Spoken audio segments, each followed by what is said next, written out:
మరొకసారి దేవుని లేఖనాలు ఒక గ్రంథం మనం నేర్చుకోవడానికి ప్రభు మనకు సహాయం చేస్తున్నారు. ప్రభు చూపించారు. దేవుని లేఖనాలు ఎప్పుడు నేర్చుకున్నా, ఎన్ని మార్లు నేర్చుకున్నా అద్భుతమే, ఆశీర్వాదకరం. అది కొన్ని శ్రేష్ఠ సంగతులు వివరంగా మనం ఈ 2 hours లోపలే మనకు సమయం ఉంది కాబట్టి కొన్ని శ్రేష్ఠ విషయాలు నేర్చుకోవడానికి మనం ప్రయత్నం చేద్దాము. కొరింథీయులకు రాసిన పత్రికలు 2 అద్భుతమైనటువంటి బైబిల్ గ్రంథంలో మనకుంటాయి.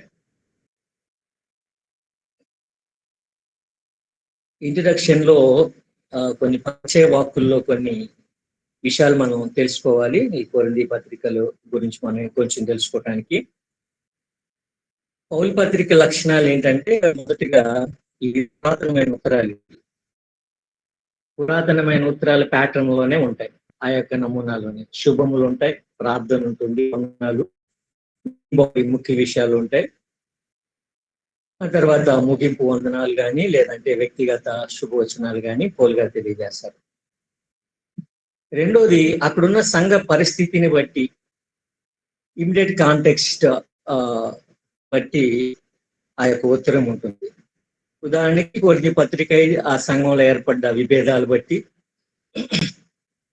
అక్కడ ఉన్నటువంటి సమస్యలు బట్టి, ఆయన విన్నదాన్ని బట్టి, అదే రీతిగా వారు తమకున్న సమస్యలు వాళ్ళు రాసుకొని అడిగారు, వాటికి జవాబుగా కూడా రాశారు. మూడవది, పౌలు పత్రికలు వాస్తవంగా స్వయంగా కూర్చొని తీరుబడిగా రాసిన ఉత్తరాలు కాదు. పురాతన కాలంలో సహజంగా గ్రంథకర్తలు ఎక్కువగా స్వయంగా వ్రాసేవారు కాదు. వారు చెప్తూ తమ లేఖకుని చేత, సెక్రటరీ చేత వ్రాయించేవారు. అలా పౌలు కూడా అలాగే ఒక చిన్న గదిలో తన భావోద్వేగాలు కుమ్మరిస్తూ తన సహాయకుడు తెర్తీయు వ్రాస్తూ ఉంటే ఆయన వేగంగా తెలియజేస్తూ ఉండేవాడు. రోమీయులకు రాసిన పత్రిక 16:22లో ఆయన సెక్రటరీ తెర్తీయు కూడా తన వందనాలు కూడా తెలియజేస్తాడు రోమీయులకు.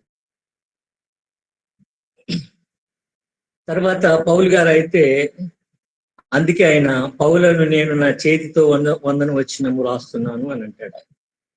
ఎందుకంటే అది తన నుండి అని గ్యారంటీకి వందన వచ్చిన చేతితో రాశాడు. ఇవి పౌలు పత్రికల యొక్క లక్షణాలు. కొరింథీ పట్టణం గురించి కొంచెం మనం తెలుసుకోవాలి. కొరింథీ పట్టణం గ్రీసు దేశంలో దక్షిణ భాగంలో ఉంది. సిటీ, వాణిజ్య కేంద్రం. అట్లాగే చెడుతనానికి పెట్టింది పేరు, ప్రసిద్ధిగాంచింది. ఎవరైనా చాలా చెడ్డగా ఉన్న వారిని గ్రీకు ప్రజలు కొరింథియా జస్తాయ్ అనేవాడు. కొరింథియా జస్తాయ్ అంటే కొరింథీ వంటి వాడు అనేవాడు. చెడ్డవారిని కొరింథియా జస్తాయ్ అని పిలిచేవాడు. అంటే కొరింథీ అంత మంచి పేరు ప్రతిష్టలు కలిగిందో మీరు ఆలోచన చేయొచ్చు. కొరింథీ పట్టణంలో పౌలు జీవితాన్ని కూడా మనం చూస్తే, అపోస్తలుల కార్యగ్రంథం 18-17 వచనాల్లో ఆయన పరిచయం చేసిన తీరు మనకు కనపడుతుంది. ఎఫెసు తర్వాత ఎక్కువ కాలం పరిచయం చేసిన పట్టణం ఇది. ఎఫెసులో కూడా ఇక్కడ 18 నెలలు కొరింథీ పట్టణంలో ఆయన పరిచయం చేశారు. సుదీర్ఘంగా పరిచయం చేసిన ఎఫెసు చాలా స్నేహపూర్వకమైన, పౌలు గారిని చాలా అభిమానించే, ఎంతో పట్టణం అయితే, సంఘం అయితే, సంఘం సమస్యాత్మకమైన సంఘంగా ఉంది. సమస్యాత్మకమైన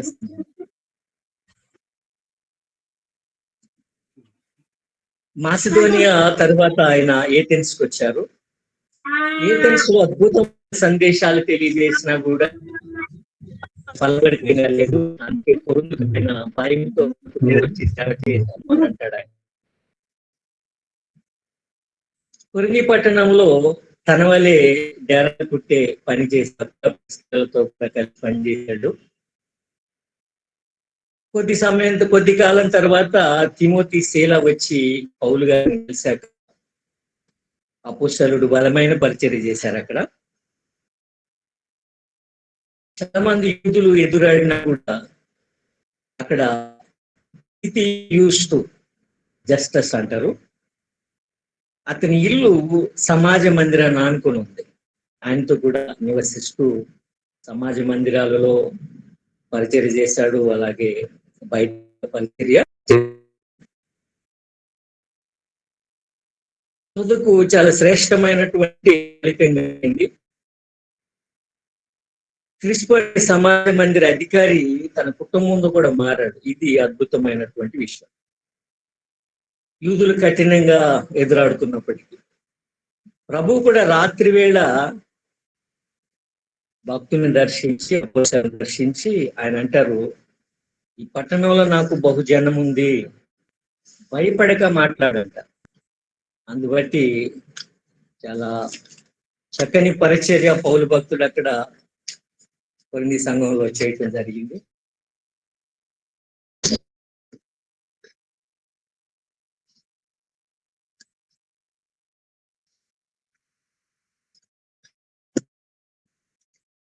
పోయింది కొంచెం, నేను ప్లేస్ మారుతానండి, మీరు కొంచెం చిన్న పాట ఏదైనా పాడండి.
ఓకే ఫ్రెండ్స్, ఈలోపు ఒక చిన్న ప్రేయర్ చేయండి.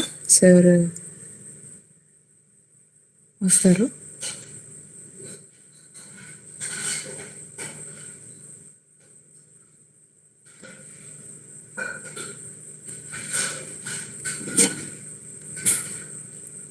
సిస్టర్ అనుష చిన్న ప్రేయర్ చేస్తారండి.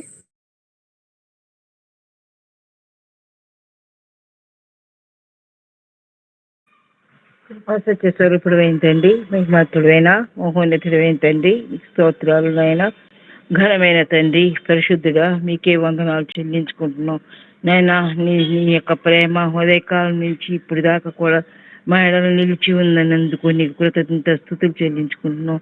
అంతేకాదు నాయన, ఉదయం సెక్షన్లో మీరు తోడే ఉన్నారు. మరలా ఇప్పుడు నా తండ్రి నా తండ్రి మళ్ళీ సెక్షన్ బిగినైంది ప్రభా. నైనా దైవజనులు వాక్యం ఇస్తుండగా మీ మహాకృపని నైనా బిడ్డ పట్ల ఉంచి ప్రభా నా తండ్రి నైనా నీ యొక్క రెక్కల కింద పెరిగి నైనా నా తండ్రి నైనా నువ్వు కాచి నా తండ్రి నైనా మేము మాకు వాక్యం ఇస్తుండగా ప్రభా నా తండ్రి మేము నా తండ్రి నీ యందు నైనా భయంతోటి భక్తితోటి వణుకుతోటి ప్రభా ప్రార్థించగలుగుటానికి నీ సహాయం దయచేయండి ప్రభా. మిమ్మల్ని కీర్తించగలుగుటానికి నైనా నా తండ్రి మీ పాద సన్నిధిలో ఉండి నైనా ప్రతి విషయాన్ని నేర్చుకోగలుగుటానికి మీ సహాయం దయచేయండి నైనా. నైనా మీకే స్తుతి స్తోత్రాలు చెల్లించుకుంటూ దైవజనులు మీ చేతికప్పు చెప్పుకుంటూ నైనా అందరూ కూడా నైనా నా తండ్రి మంచి నైనా వినగలిగిన చెవులు గ్రహించగలిగిన హృదయం ఇచ్చి అయ్యా మీ ప్రేమలో మమ్మల్ని భద్రపరచమని ఆదరించమని బిడ్డలందరినీ దీవించమని దైవజనులు ఉన్నారు నైనా వారిని కూడా జ్ఞాపకం చేసుకోమని నదుడైన యేసు ప్రభు నామమున వినమ్రతతో అడిగి వేడుకుంటున్నాం తండ్రి, ఆమేన్.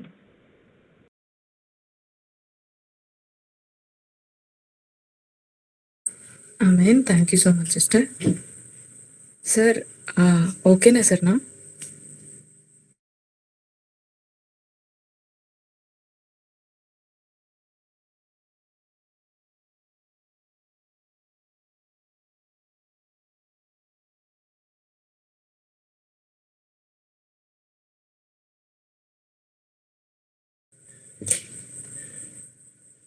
సార్ ఓకే, నెట్వర్క్ ఇష్యూ అనుకుంటా. రైట్. సిస్టర్ మ్యూట్ లో ఉండిపోయి చెప్పేస్తున్నారేమో సిస్టర్. ఓకే అండి, ఓకే. మ్యూట్లో లేదు, నేనే పెట్టానమ్మా. కరెంట్ పోయింది, వేరే ఇన్వర్టర్ ఉన్న ప్లేస్కి రావాల్సి వచ్చింది.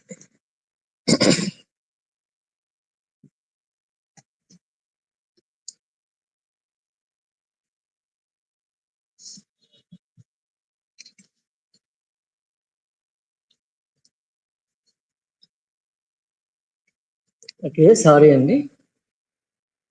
కొంచెం ఈ మధ్యలో అసలు కరెంటు పోవటం లేదు. రాత్రి విపరీతమైన వానలను అంతరాయం ఏర్పడింది.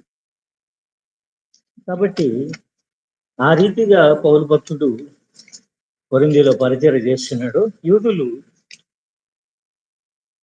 చాలా పడ్డారు, ఆటంకాన్ని కలిగించారు.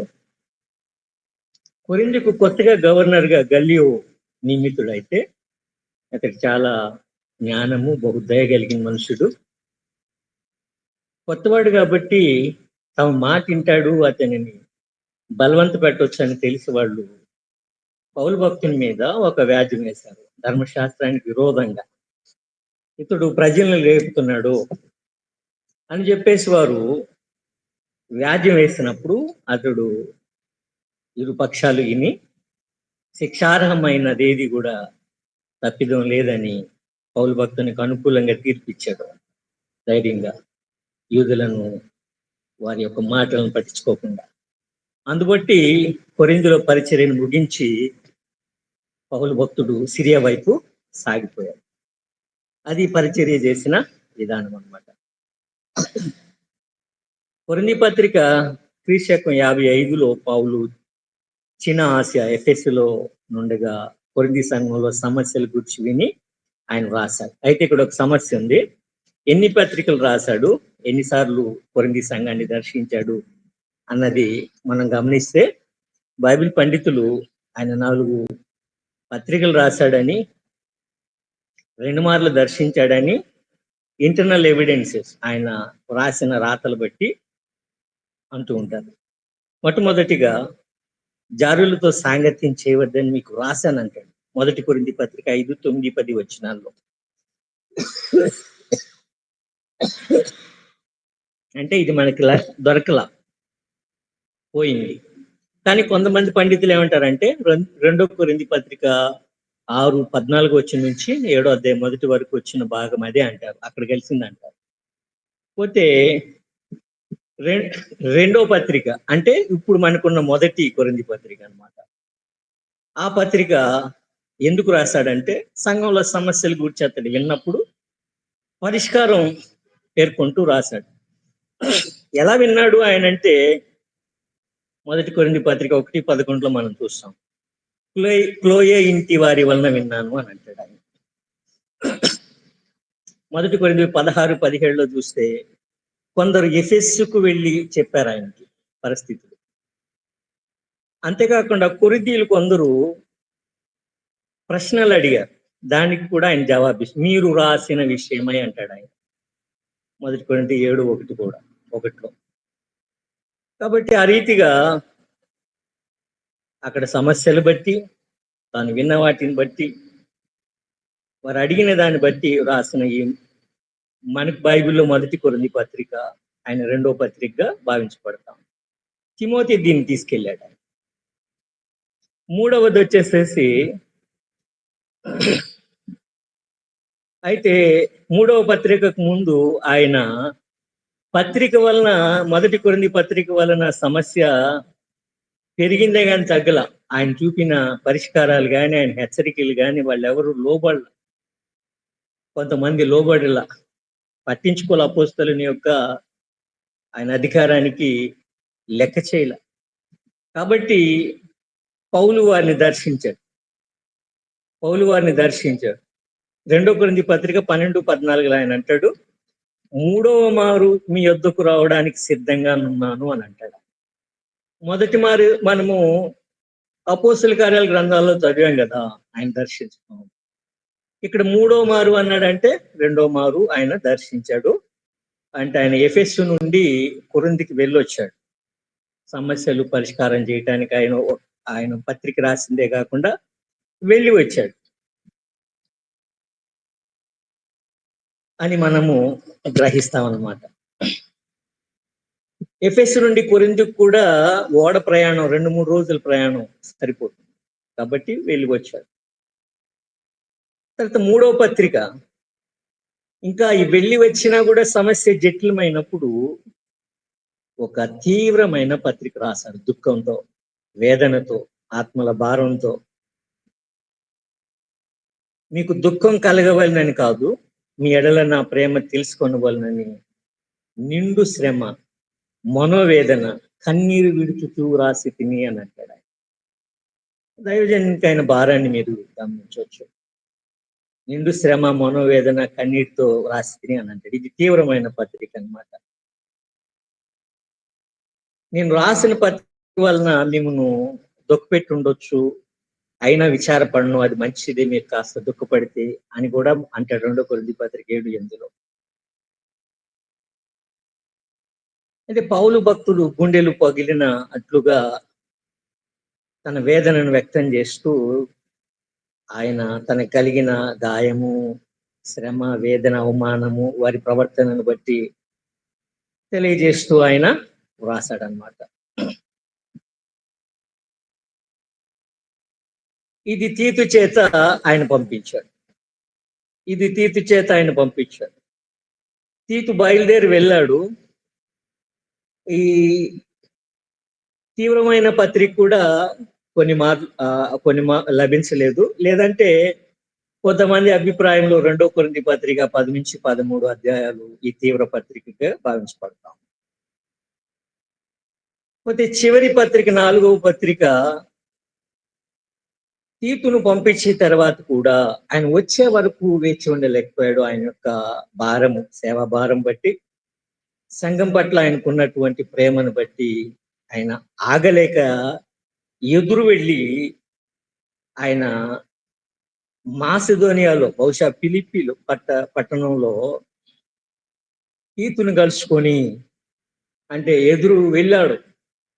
ఒకవేళ కొరింథీకి వెళ్దామని అనుకున్నాడేమో, తీతుకు ఎదురు వెళ్ళి మాసిదోనియాలో కలుసుకొని పరిస్థితులు చక్కబడ్డావని, దేవుని ప్రజలు దుఃఖపడి తాము సరి చేసుకున్నారని కొరింథీ సంఘము విన్నప్పుడు బహుగా సంతోషిస్తూ సమాధాన పత్రిక రాశాడు. అదే 2 కొరింథీ పత్రిక. అప్పుడు అది ఒకవేళ తీవ్ర పత్రిక కలిసింది సమాధాన పత్రికలు అని అనుకుంటే 2 కొరింథీ పత్రిక 1-9 వచనాలు, 2వ కొరింథీ పత్రిక 10-13 అధ్యాయాలు తీవ్రమైనటువంటి పత్రికగా బైబిల్ పండితులు భావిస్తూ ఉంటారు. కాబట్టి ఈ రీతిగా ఆయన 4 పత్రికలు రాశారు, 2 పత్రికలుగా మనకు అగుపడుతున్నాయి. కాబట్టి దేవుడు మనకిచ్చిందే మనము శ్రేష్టమైనదిగా ఎంచుతాము.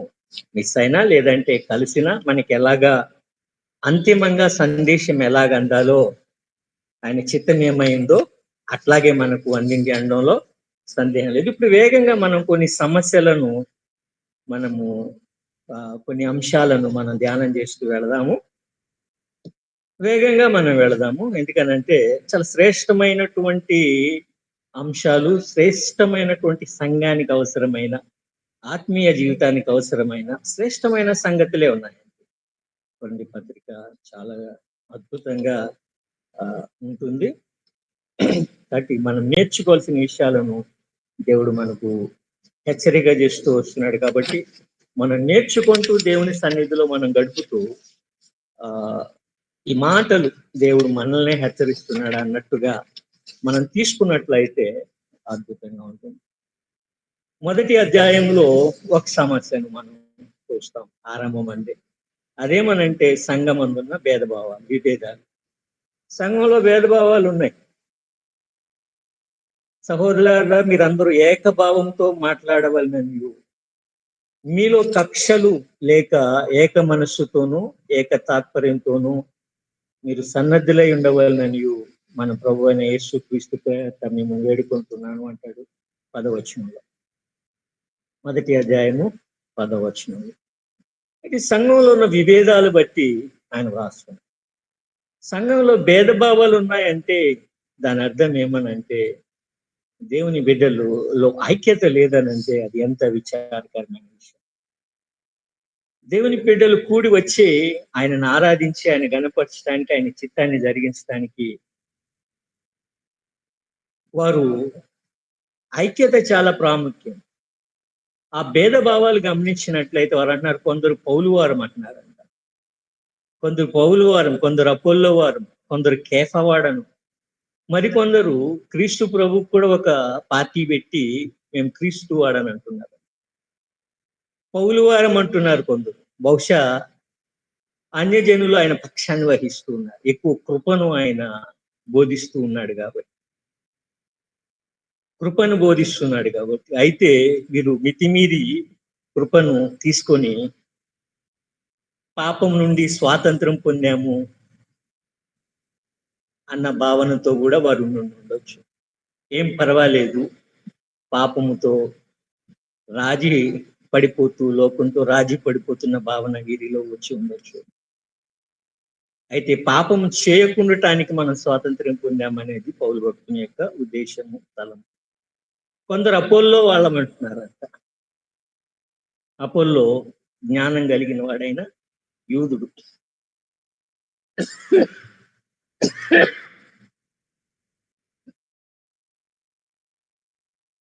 క్రైస్తవ్యాన్ని ఒక ఫిలాసఫీగా భావించిన వారు, ఒక జ్ఞానంగా భావించిన వారు, జ్ఞానానికి ప్రాముఖ్యతనిస్తున్న వారు ఒకవేళ అపోల్లో పక్షాన్ని వహించి ఉండొచ్చు. ఆత్మీయ భావాలను ఎక్కువ దృష్టి పెడుతున్న వారు అపోల్లో పక్షాన్ని వహించి ఉండొచ్చు. కొందరు మేము కేఫా వాడను అంటున్నాడంట. వీళ్ళు ధర్మశాస్త్ర ఆచారాలకు ప్రాముఖ్యతనిచ్చిన వారు, లీగలిస్టులు. ధర్మశాస్త్రం పాటించటాన్ని వీరు ఎక్కువగా వారు ఆశించేటటువంటి వారు. కొందరు మేము క్రీస్తు వాడని అంటున్నారంట. అందరూ క్రీస్తు వారే కదా, మేమే క్రీస్తు వారము అన్నప్పుడు వాళ్ళు ఏం చేస్తున్నారు? స్వనీతి పరులు అవుతున్నారు. మేము మాత్రమే పరిశుద్ధులమన్న భావనలో ఒకవేళ వీళ్ళున్నవారు కావచ్చు. మేము మాత్రమే ఆయనకు సమీపమైన వారము అన్న భావన వీరికి ఉండొచ్చు. అది కూడా తప్పితమే, అది కూడా ఆత్మీయమైన గర్వమే కదా. కాబట్టి ఇన్ని గుంపులుగా మారిపోవటం సంఘం విచారకరమైనటువంటి విషయం. ఇక్కడే అందుకేనేమో ఆయన దానికి పరిష్కారంగానేమో పౌలు భక్తుడు మిమ్మును పిలిచిన పిలుపును చూడుడి అని అంటాడు. మిమ్మును పిలిచిన పిలుపును చూడుడి. మన పిలుపు మన అతిశయాలను తొలగించడానికి, అలాగే నిరాశ నిస్పృహలను కూడా తొలగించడానికి. మనము భక్తిహీనంగానూ ఉండకూడదు, సూపర్ స్పిరిచువల్ గా కూడా ఉండకూడదు. దేవుని పిల్లలు, అతివృష్టి అనావృష్టి రెండు సరికాదు ఆత్మీయ జీవితంలో. You should maintain a balance life. కుడికైనా ఎడమకైనా జరిగిపోకూడదు. తినగా ఆయన మార్గంలో నీవు నడవాలి.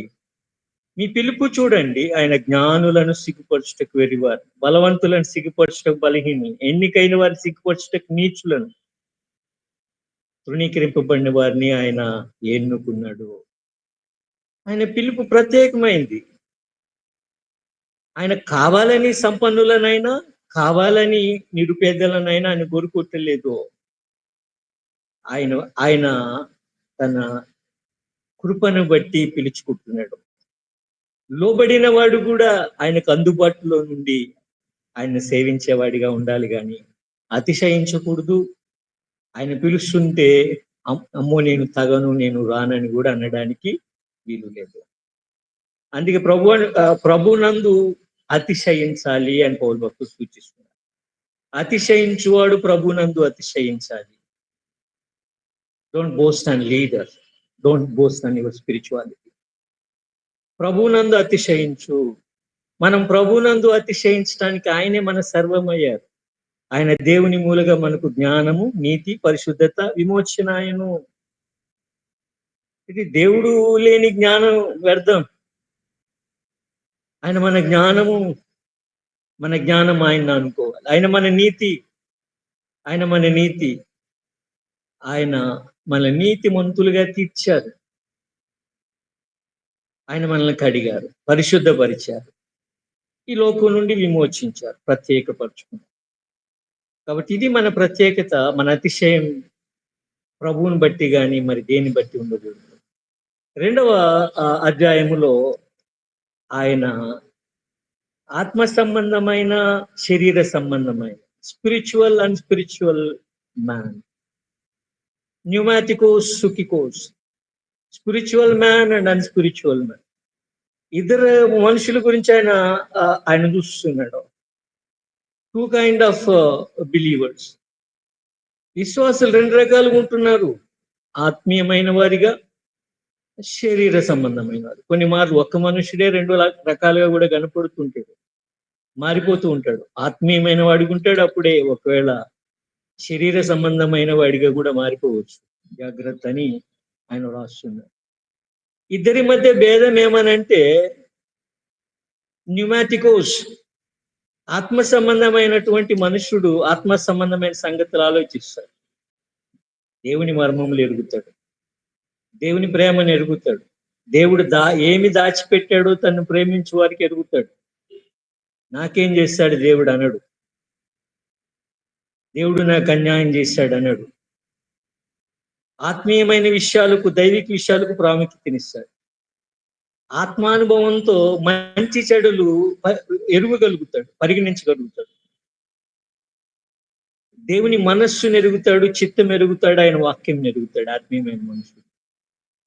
అదే భౌతికమైన మనుషుడు దేవుని సంగతులు ఎరగడు, మర్మములు ఎరగడు, దేవుని విషయాలు ఎరగడు, ఆత్మ అనుభవం ఉండదు, మంచి చెడ్డలు తెలియదు, దేవుని చిత్తము తెలియదు, వాక్యము తెలియదు, దేవుని మనస్సు తెలియదు. కాబట్టి బలహీనుడుగా ఉంటాడు, కొంచెం ఆహారమే తింటాడు. Anaemic, there are many anaemic Christians. బలహీనమైన క్రైస్తవులు, బలమైన క్రైస్తవులుగా ఉండాలి. మీరు విభేదాలు ఉన్నాయంటే మీరు శరీర సంబంధులు. అందుకే ఆయన అంటున్నాడు, విభేదాలకు కారణం ఏంటి అని అంటే ఇమ్మెచ్యూరిటీ. Come to maturity. అందుకేం చేయాలా? Not milk but meat. బలమైన ఆహారం తీసుకోండి. కేవలము ప్రాథమికమైన విషయాలు కాదు, లోతైన దేవుని వాక్యాన్ని మీరు ఎరగాలి. కానీ దేవుని బిడ్డ లోతైన విషయాలకు మళ్ళాల.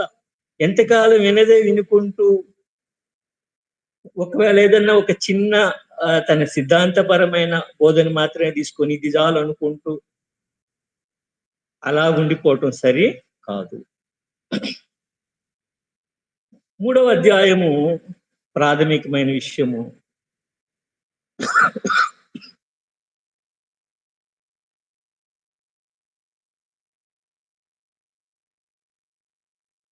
మూడో అధ్యాయంలో మనం గమనించినట్లయితే ప్రాథమికంగా ఆయన పునాది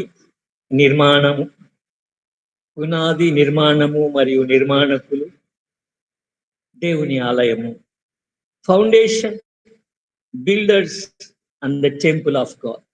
3 things are important. 3rd chapter. పునాది గురించి, నిర్మాణము లేదా నిర్మాణకుల గురించి, దేవుని ఆలయాన్ని గురించి ఆయన మాట్లాడుతున్నారు. పునాది గురించి ఆయన మాట్లాడుతున్నారు. దేవుని పరిచారకులు శ్రేష్టమైనటువంటి పునాది వేశారు. దేవుని సేవకులు పునాది వేయడానికి ఒక కేఫా అయినా, అపోల్లో అయినా, పౌలు అయినా వారిదైన పనిని వారు చేశారు. ఒకరు విత్తారు, ఒకరు నీరు పోసారు, ఒకరు కాశారు, ఒకరు పెంపొందింపజేశారు, ఒకరు కోస్తారు. ఎవరి పని వారికి ఉంటది. నేనే గొప్ప అని లేదా నా దైవజనుడే గొప్ప అని వ్యక్తి పూజ దేవుని బిడ్డలకు ఉండకూడదు. వ్యక్తి పూజ దేవుని బిడ్డలకు ఉండకూడదు. కాబట్టి నిర్మాణం, ఆత్మీయ జీవితానికైన నిర్మాణము, సేవా నిర్మాణము పునాది బలమైనదిగా ఉండాలి. పునాది foundation should be Christ Jesus. క్రీస్తు అను పునాది బండ మీద కట్టబడాలి. దేవుని వాక్యపు పునాది మీద కట్టబడాలి. అపోస్తల బోధ అను పునాది మీద కట్టబడాలి. అది కాదు, పునాది ఎలా ఉంటుంది చూసుకోవాలి. నిర్మాణ విధానము గమనించుకోవాలి. నిర్మించేవాడు ఒకడు బంగారము, వెండి, వెలగల రాళ్ళతో కడతాడు. మంచి పని పరీక్షింపబడతా ఉంది. మంచి పని ఇవాల్యుయేటెడ్ బై ఇట్స్ వాల్యూ. బంగారంతో, వెండితో, వెలగల రాళ్లతో నిర్మింపబడతాం. మరి పనికి మాలిన పని కూడా భిన్నంగానే ఉంటుంది. కర్ర, గడ్డి, పొయ్యకాలతో నిర్మింపబడతాం. అది పరీక్షించేదేమో అగ్ని. అగ్ని వచ్చి పరీక్షించినప్పుడు ఏది నిలుస్తుందో వానికి జీతం ఉంటుంది. ఒకవేళ పని పాడైపోతే కనీసము దేవుని దాసుడు తన ఆత్మను అగ్ని నుండి రక్షించుకున్నట్లుగా రక్షించుకొనవలెను కదా అని పౌలు భక్తుడు తెలియజేస్తాడు.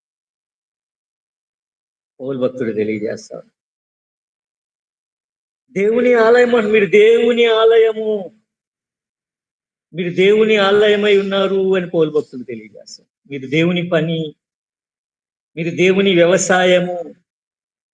3:9 మేము దేవుని జత పని వారమై ఉన్నాము, మీరు దేవుని వ్యవసాయము, దేవుని గృహమునై ఉన్నారు.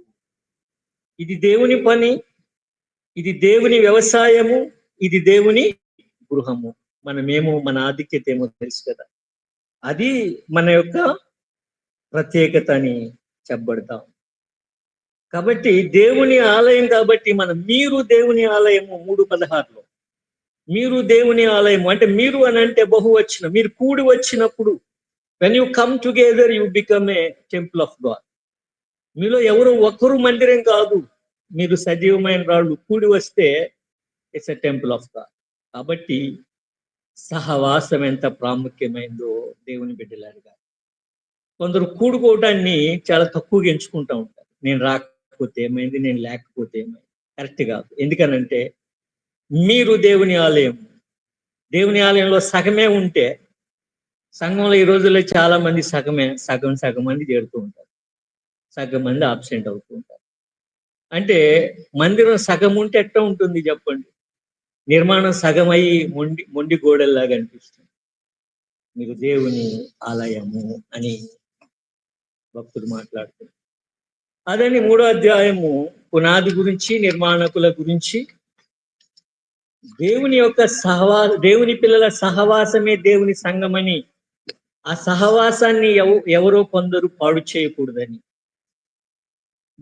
దేవుని మందిరాన్ని పాడు చేయవారు అంటే సహవాసాన్ని పాడు చేసేవారు పాడు చేయబడతారని కూడా హెచ్చరింపబడతారు. దేవుని వాక్యం హెచ్చరిస్తారు. చాలా మంది తేలికగా సంఘాన్ని పాడు చేస్తుంటారు, సహవాసాన్ని పాడు చేస్తుంటారు, ఎవరో ఒకళ్ళని పాడు చేస్తూ ఉంటారు, మరి మనస్సులను పాడు చేస్తూ ఉంటారు. జాగ్రత్త. 4వ అధ్యాయం వచ్చేసేసి 3 తీర్పులు కనపడుతున్నాయి. ఇక్కడ 3 తీర్పులు కనపడుతున్నాయి. పౌలు భక్తుడు 3 తీర్పులను గూర్చి, అలాగే క్రైస్తవ గర్వాన్ని గూర్చి ఆయన హెచ్చరిక చేస్తా ఉన్నాడు. ప్రతి దేవుని బిడ్డ లేదా దైవ సేవకుడు గమనించాల్సింది ఏమనంటే 3 తీర్పులు ఉంటూ ఉన్నాయి. మొదటిది తక్కువ స్థాయి తీర్పు, లోవర్ కోర్ట్. మీ చేత లేదా ఏ మనిషిని చేతనైనా నేను విమర్శింపబడుట అని అంటాడు. మీ చేత లేదా ఏ మనిషిని చేతనైనా విమర్శింపబడుట పెద్ద విషయం కాదు. లోకం విమర్శిస్తూ ఉంటుంది. లోకం తీర్పు అపరిపూర్ణం. లోకం ఏదో ఒకటి అంటూనే ఉంటుంది, ఏం చేసినా ఉంటుంది. ఒక ప్రఖ్యాత ఉపమానం ఉంది. ఒక తండ్రి కొడుకు గాడిద తీసుకొని వెళుతున్నారంట. కొంత దూరం వెళ్ళని కొందరు అన్నారు, ఎందుకు ముగ్గురు నడిచి వెళ్తారు, ఇద్దరు ఎక్కి వెళ్ళొచ్చు కదా అన్నారు. ఇద్దరు ఎక్కి కూర్చున్నప్పుడు ఒకరెక్కి వెళ్ళొచ్చు కదా అన్నారు. ఆ ఒకరెక్కి కూర్చున్నప్పుడు మొదట కుమారుడు కూర్చుంటే కొంత దూరం వెళ్ళాక అన్నారు, చిన్నోడు కుర్రోడివి నువ్వేంటి కూర్చున్నావు, పెద్ద ఆయన్ని కూర్చోబెట్టొచ్చు కదా అని గద్దిస్తే తండ్రి కూర్చున్నాడు కుమారుడు దిగా. తండ్రి అవి కొంత దూరం వెళ్ళినాక నువ్వు తండ్రి వై ఉండి నువ్వు కూర్చున్నావు, చిన్నవాడు నడుస్తున్నాడు కదా అని మరికొందరు కోప్పడ్డారు. అప్పుడు ఏం చేశారంటే ఇద్దరూ కలిసి ఎక్కారు. ఇద్దరూ కలిసి ఎక్కితే మరికొంత దూరం వెళ్ళిన తర్వాత మరికొంతమంది ఎదురుపడి వారి మీద కోప్పడ్డారు. ఇద్దరున్నారు గాడిదల్లాగా, పాపం ఆ గాడిద మీద, బలహీనమైన గాడిద మీద ఎక్కారు అని కోప్పడటమే కాకుండా ఆ గాడిదని కట్టి వారి భుజాల మీద వేసి పెట్టారంట. మరికొంత వాళ్ళు పాపం అమాయకంగా మోసుకెళ్ళిపోతున్నారు. లోకం ఏం చెప్తే అది చేస్తారు కదా వీళ్ళు. మోసుకుపోతూ ఉంటే మరికొంత దూరం వెళ్ళిన తర్వాత మరికొందరు కనపడి అంటున్నారంట, ఆ గాడిది కాబట్టి బుద్ధి లేదు, ఈ గాడిదలకి అయ్యింది, ఆ గాడిదని మోస్తున్నాయి అన్నారంట. So what ever you do you will be criticised. నువ్వు ప్రభువులోకి వచ్చినదే కావచ్చు, నీ చేసేది కావచ్చు, నీ ఆరాధన కావచ్చు, నీ భక్తి కావచ్చు, అన్ని కూడా విమర్శింపబడతాయి. పౌలు భక్తుడు సైతము బహుగా విమర్శింపడ్డాడు కొరింథీయుల చేత. కాబట్టి ఆయన మీ చేత అయినా ఏ మనుషుని చేత విమర్శింపబడుట గొప్ప విషయం కాదంటున్నాడు. లోకం తీర్పు ఇది అపరిపూర్ణం, పట్టించుకోకు.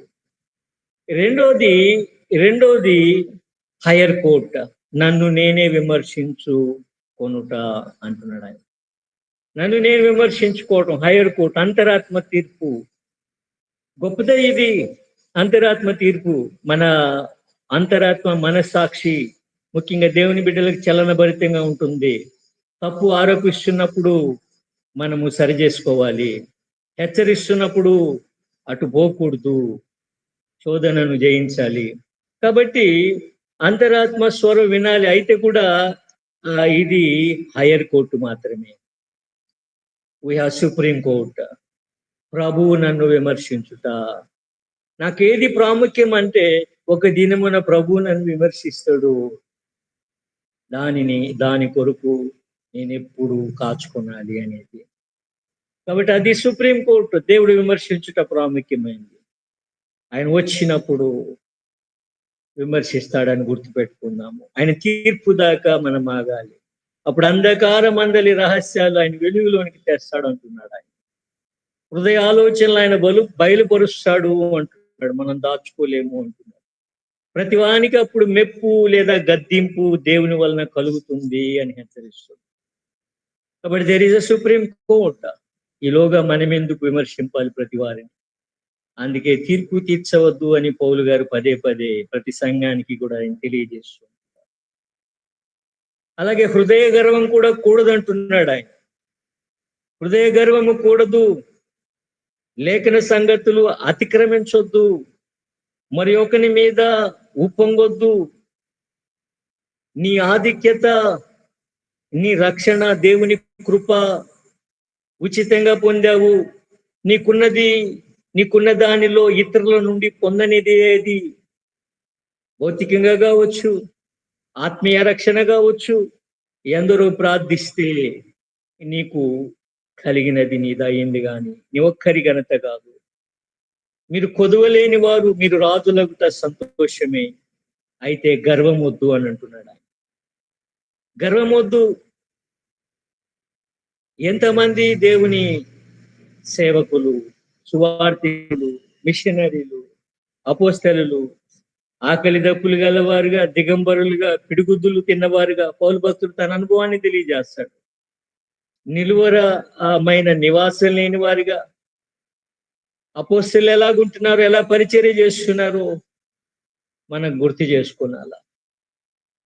స్వహస్తాలతో పని చేసేవారిగా, నిందించబడి దీవించువారుగా, హింసించబడి ఓర్చుకున్న వారిగా, దూషింపబడి బతిమాలుకొంచున్న వారిగా, లోకానికి మురికిగా, అందరికీ పెంటగా ఎంచబడిన వారిగా మేమున్నాము.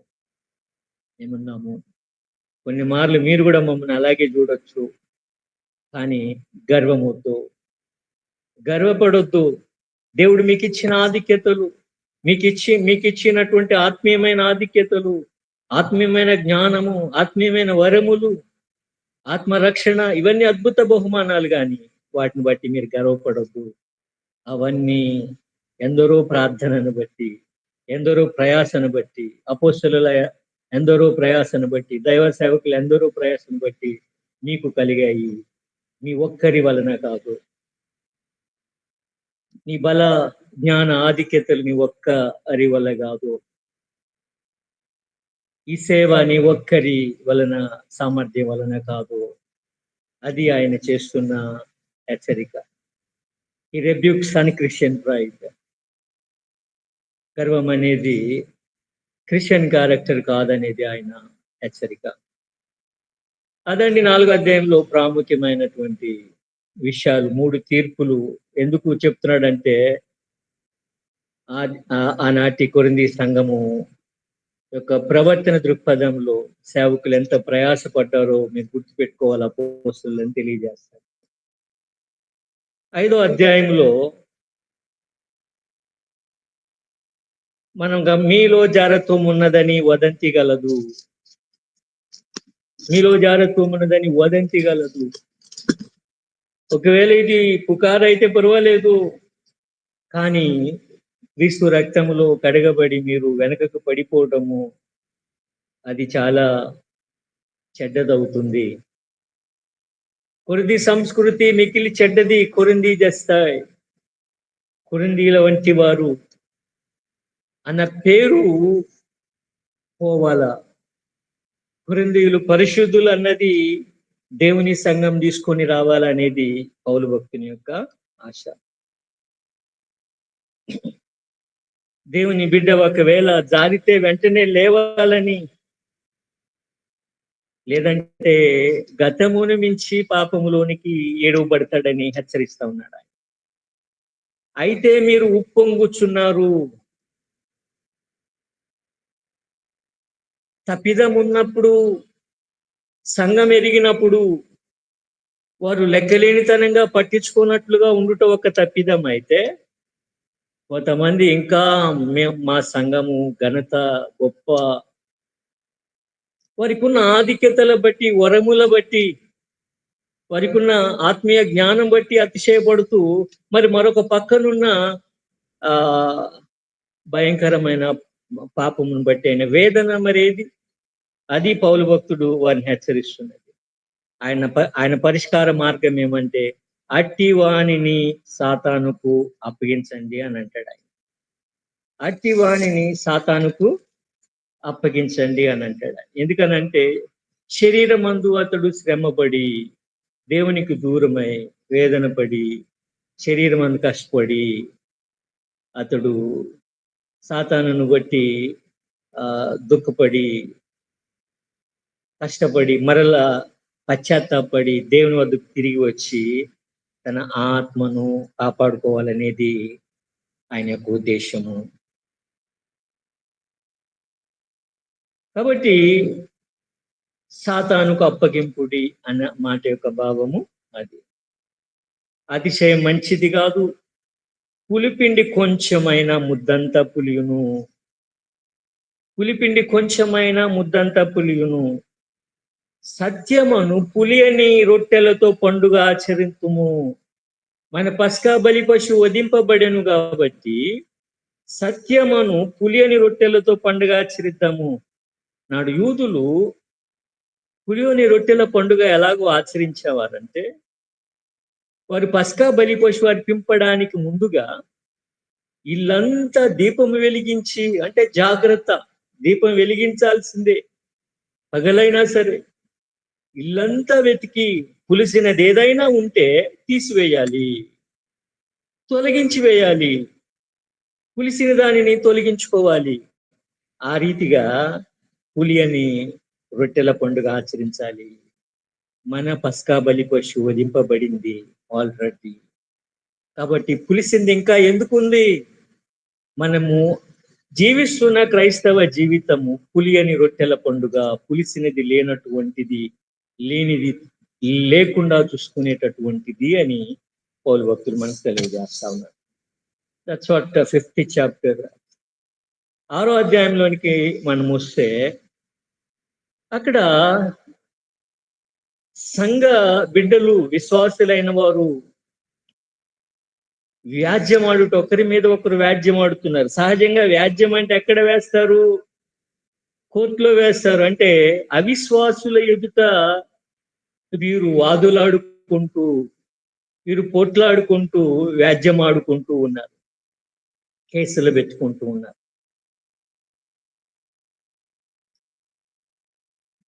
గ్రీకు సంస్కృతి ఎలాంటిది అని అంటే ఇతరులకు తీర్పు తీర్చటము ఘనంగా ఎంచుకునేటటువంటిదట. ఎవరో ఒకరు ఎప్పుడు ఎవరో ఒకరి మీద ఫిర్యాదులు చేస్తూనో, తీర్పులు తీరుస్తూనో వారు కాలం గడిపేవారట.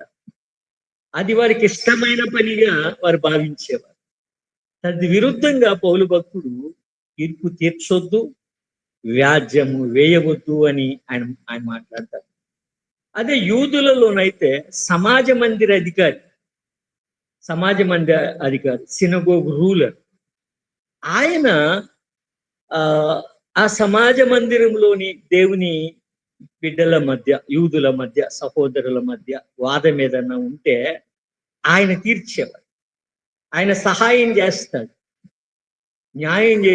న్యాయము అక్కడ సమాజ మందిరంలో తీర్చబడి, సమాజ మందిరం ఆరాధనా స్థలంగా, సమాజ మందిరం పిల్లలకు బడిగా, సమాజ మందిరము న్యాయశాలగా కూడా ఇశ్రాయేల్ ప్రజలకు ఉపయోగపడేది. కాబట్టి ఇప్పుడు సంఘము క్రైస్తవుల్లో మరేం చేయాలి? భక్తుడు అంటాడు, మీకు తెలియదా అని అంటాడు ఆయన. మీకు తెలియదా అంటూ ఆయన ఒక మాట చెప్తూ ఉన్నాడు. మీకు తెలియదా అంటూ ఆయన చెప్తున్న మాటలు ఏమంటే 3 విషయాలు చెప్తాడు ఆయన. విశ్వాసులు ఈ లోకమునకు తీర్పు తీర్చుదురని మీకు తెలియదా అంటున్నాడు. విశ్వాసులు ఈ లోకానికి తీర్పు తీరుస్తారు. 2 తిమోతి 2:12 సహించిన యెడల క్రీస్తుతో కూడా ఏలుదుము. కాబట్టి యేసయ్యతో ఏలుదుము అంటే యేసయ్య ఈ లోకమునకు తీర్పు తీర్చినప్పుడు యేసయ్యతో మనం కూర్చుంటాము. అంటే జడ్జి ప్యానల్ లాగా అన్నమాట. ఆయనతో మనం ఉంటాం కాబట్టి నమ్మిన మనము ఈ లోకానికి తీర్పు తీర్చువారిగా మనం ఉంటున్నామని దాని భావం. నమ్మి మనము ప్రభువుకు మన జీవితాలు ఇచ్చిన వారి గురించి ఆ మాట రాయబడతాం. ప్రభువారు చాలా గొప్ప కార్యాలు చేసినటువంటి బెత్సైదా, కొరేజీనా లాంటి ప్రాంతాలు మారుమనసు పొందినప్పుడు అంటారు ఆయన, మీలో జరిగిన కార్యాలు కనుక సొదొమ గొమొర్రాల్లో జరిగితే వారు ఇప్పటికే మారుమనసు పొంది ఉండేవారు. వారు మీ మీదే నిలబడి తీర్పు తీరుస్తారు. అంటే తీర్పుకు ఆధారం అన్నమాట ఆ మాటకి బాబు. రెండోది, పరిశుద్ధులు దేవదూతలకు తీర్పు తీర్చుదురు. పరిశుద్ధులు దేవదూతలకు తీర్పు తీర్చుదురు. పతన దూతలకు మీరు తీర్పు తీరుస్తారు. ఈ మాట భావం కూడా అదే. మనం ప్రభు తీర్పు తీర్చినప్పుడు దూతలకు కావచ్చు, మనుషులకు కావచ్చు, మనం ఆయనతో ఉంటాము అనే భావనతో. 3వ విషయము, అన్యాయస్తులు దేవుని రాజ్యంను స్వతంత్రించుకున్నారు. మీరు ఒట్టికే వ్యాజ్యం వేయటం, కొన్ని మార్లు మీరే అన్యాయం చేయటం చాలా అన్యాయము క్రైస్తవ జీవితంలో. ఎందుకంటే అన్యాయస్తులు దేవుని రాజ్యంను స్వతంత్రించుకోరు. క్రైస్తవుడు అన్యాయం చేయకూడదు ఇతరులకు. కాబట్టి ఒకవేళ ఇద్దరు సహోదరుల మధ్య ఏదైనా వ్యాధ్యం ఉంటే మీరేం చేయవచ్చు? మీరు పరిణతి కలిగినటువంటి సంఘములోని దేవుని బిడ్డల మధ్య మీరు తీర్పు తీర్చుకొనొచ్చు కదా. పరిణతి కలిగిన దేవుని బిడ్డల సహాయం తీసుకొని సమస్యను పరిష్కరించుకోవచ్చు కదా. సంఘం అందే, సహవాసం అందే. ఎందుకనంటే ఈ లోక న్యాయాధిపతి కన్నా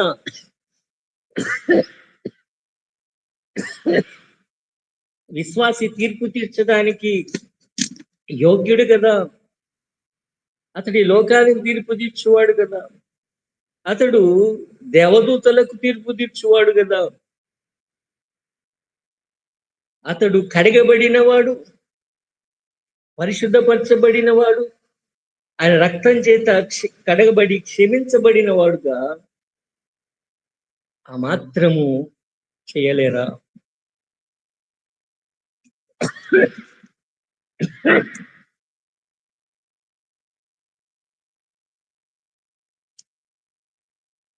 పౌలు దృక్పథంలో వ్యాజ్యమాడుట అనగా విశ్వాసి తన స్థాయిని తగ్గిపోవుట, తన స్థాయిని మర్చిపోవుట. విశ్వాసి వ్యాజ్యమాడుట అనగా విశ్వాసికి అవిశ్వాసికి మధ్య పెద్దగా భేదము చూపకపోవుట. ఆయన దృక్పథంలో ఒకవేళ క్రైస్తవుడు ఎంత కోల్పోయినా, ఒక సహోదరుడు ఎంత కోల్పోయినా అతడు క్షమించటంలో విఫలమైపోవుట.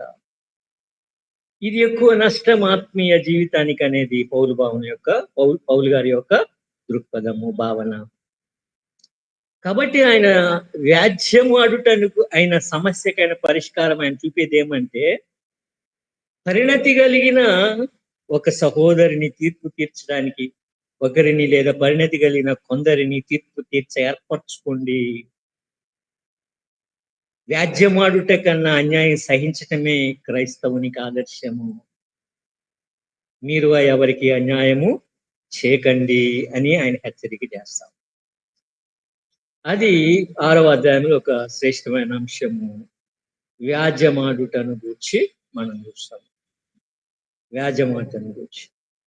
సరే, 7వ అధ్యాయంలోనికి మనం వెళ్ళినట్లయితే, 7వ అధ్యాయంలోనికి మనం వెళ్ళినట్లయితే ఇక్కడ మీరు రాసిన వాటి విషయము సంఘం రాస్తుంది. పౌలు భక్తునికి వారికి ఒక సమస్య ఉంది.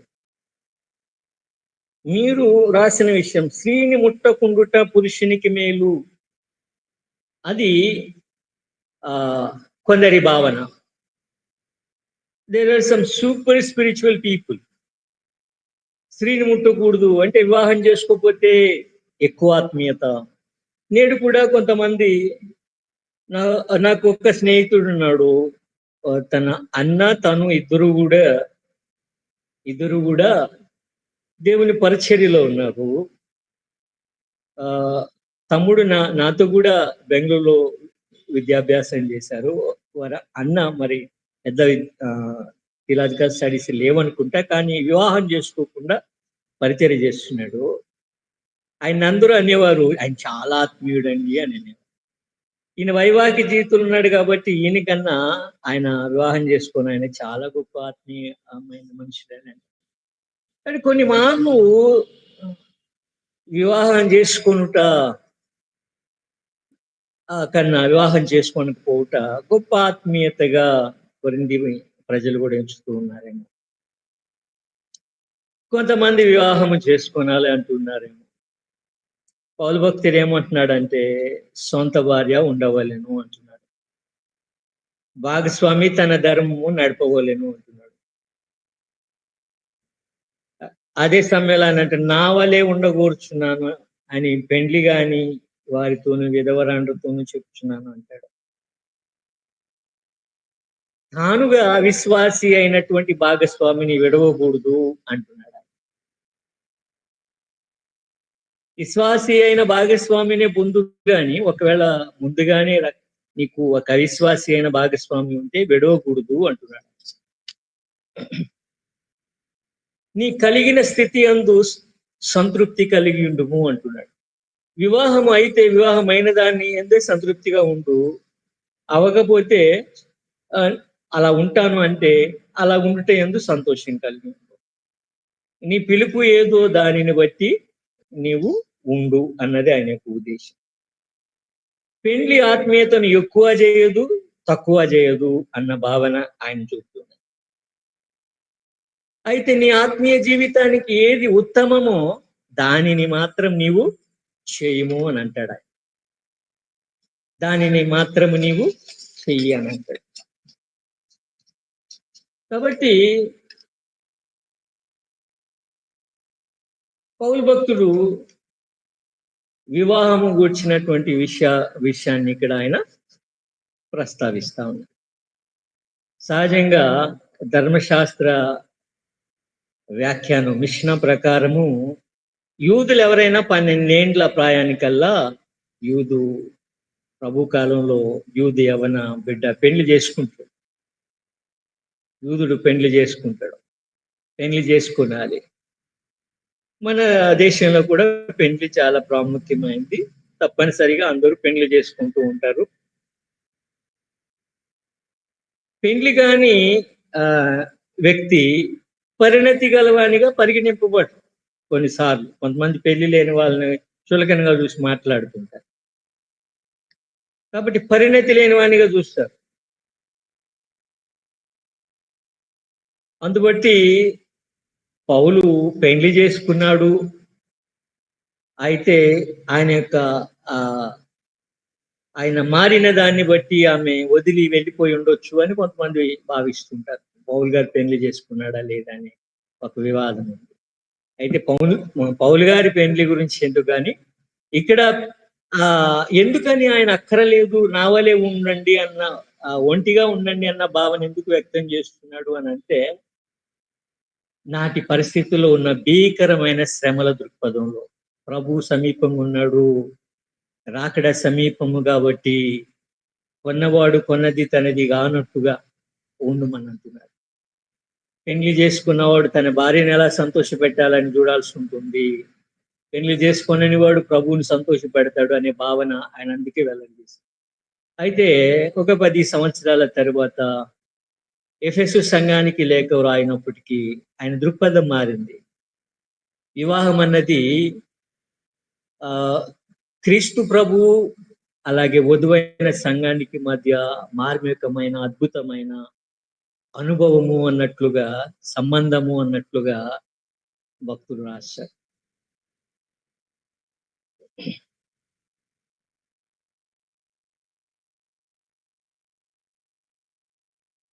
ఎనిమిదో అధ్యాయానికి వెళ్దామండి.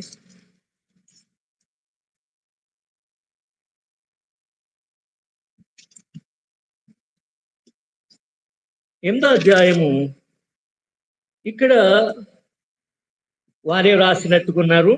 పౌలు గారు తెలియజేస్తున్నారు, విగ్రహములకు బలి అర్పించిన వాటి విషయము, విగ్రహములకు బలిగా అర్పించిన వాటి విషయము, విగ్రహార్పితము తినవచ్చా తినకూడదా అన్నది ఇక్కడ వివాదము. కాబట్టి పౌలు గారు ఏం తెలియజేస్తున్నారు అని అంటే, ఇక్కడ ఆయన బలహీనమైన మనస్సు గల సహోదరిని దృక్పథం నుండి మీరు ఆలోచన చేయండి అంటున్నాడు. ఎందుకంటే కొన్ని గొప్ప జ్ఞానం కలిగినటువంటి వారు విగ్రహము వట్టిదని ఏమీ లేదు కాబట్టి అందులో ఏమవుతుంది తింటే అన్న భావన కలిగినటువంటి వారిగా ఉంటుంది. కొన్నిసార్లు బయట కూడా చాలా వాదము వివాదము దీన్ని కూర్చుంటూ ఉంటుంది.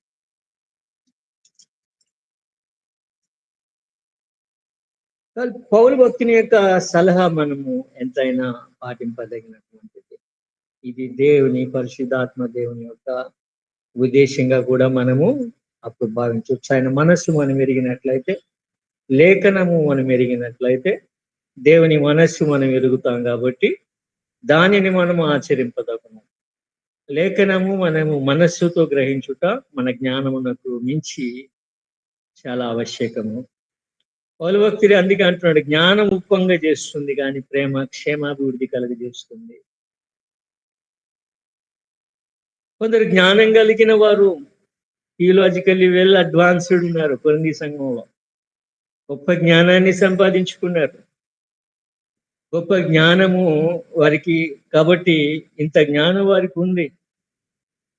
ఏముంది, విగ్రహం అంది ఏమీ లేదు కాబట్టి దానికి అర్పించినది కూడా సామాన్య ఆహారం అవుతుంది కాబట్టి తింటే నష్టం లేదు కాబట్టి తినవచ్చు అంటున్నారు.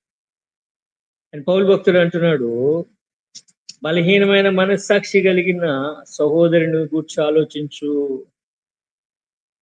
కొత్తగా రక్షణ పొందినటువంటి వారు గతమందు వారు విగ్రహారాధికులు, వారికి అది ఆరాధనలో భాగము.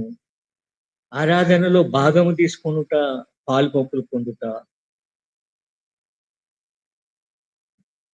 కాబట్టి వారి మనస్సాక్షి, వారు తిన్నప్పుడు నిన్ను చూచి వారు కూడా తిని వారి మనస్సాక్షి దోష సహితమవుతుంది. అది మెల్లగా వారు వెనకబడిపోవడానికి కారణమవుతుంది. మరి నిజంగా ఆరాధనకు మళ్ళుటకు కారణమవుతుంది. అప్పుడు నీ జ్ఞానము ఒకరు వెనుకబడిపోవడానికి కారణమైంది. క్రైస్తవ ప్రేమ ఆత్మల భారము చూపాలి.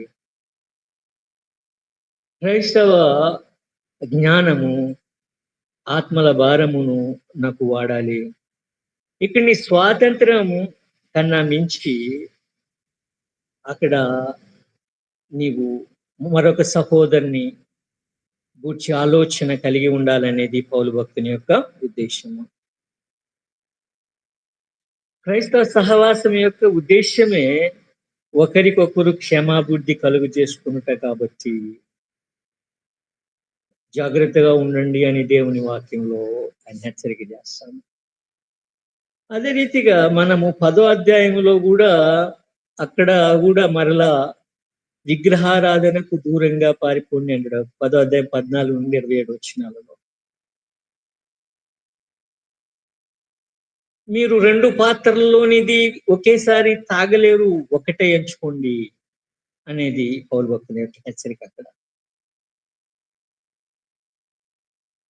మరి చాలా మంది అంటూ ఉంటారు, మరి ప్రతిదీ ఆనాటి కాలంలో ప్రతిదీ కూడా విగ్రహానికి అర్పింపబడి, ప్రతి వస్తువులో ప్రతి ఆహార పదార్థంలో ఆ పదార్థాన్ని దయ్యము ఆశిస్తుంది, దయ్యం ప్రవేశిస్తుంది. కాబట్టి విగ్రహానికి దేవతకు అర్పించినట్లయితే అప్పుడు మంచిది, మనం భుజించవచ్చు అనేది నాటి కాలపు ప్రజల యొక్క నమ్మిక. కాబట్టి ప్రతిదీ కూడా అర్పింపబడుతున్నప్పుడు నువ్వు అంగడిలో కొన్నది నీకు వస్తుంది. భూమి పూజ చేసినది ఆహారము నీ చేతికి వస్తుంది, నువ్వు తింటున్నావు కదా అప్పుడు బాగానే. మరి ఏంటి అని అంటే ఆయన అంటున్నాడు, మీరు కటికవాని అంగడిలో లేదా కొట్లో కొనుక్కున్నదేదో అది తినొచ్చు, దాని గురించి నువ్వు ఆలోచన చేయొద్దు. వారు ఏం చేశారన్నది నీకు అనవసరము. కానీ నువ్వు కొనుక్కున్నది నీవు తీసుకొనవచ్చు. అది నువ్వు ఆరాధనలో నువ్వు భాగం అవడం లేదు, కానీ నీవు ఒక అవిశ్వాసి పిలిచినప్పుడు వడ్డించినది కూడా నీవు నీ మనస్సాక్షి ఏ విధమైనటువంటి ఆరోపణ చేయకపోవచ్చు, నువ్వు తినవచ్చు. కానీ ఎవరైనా ఇది ఆ పిలిచిన వారు కానీ లేదా మరొకరు కానీ ఇది బలి అర్పింపబడినది అని చెప్పి, లేదంటే విగ్రహార్పితం అని చెప్పినప్పుడు వాని మనస్సాక్షి నిమిత్తము కూడా నీవు తినవద్దు. వాని మనస్సాక్షి నిమిత్తము అంటే ఎక్కువగా పౌలు భక్తుడు నీ జ్ఞానం ప్రాముఖ్యం కాదు, బలహీన సహోదరుని మనస్సాక్షి, సంఘం యొక్క క్షేమము ప్రాముఖ్యము అనేది ఆయన చెప్తున్నమాట.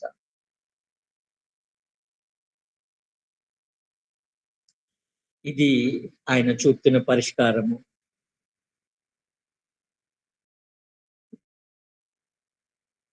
ఎనిమిదో అధ్యాయంలో సగభాగం ఇదే విషయాన్ని ఆయన ప్రస్తావిస్తాడు.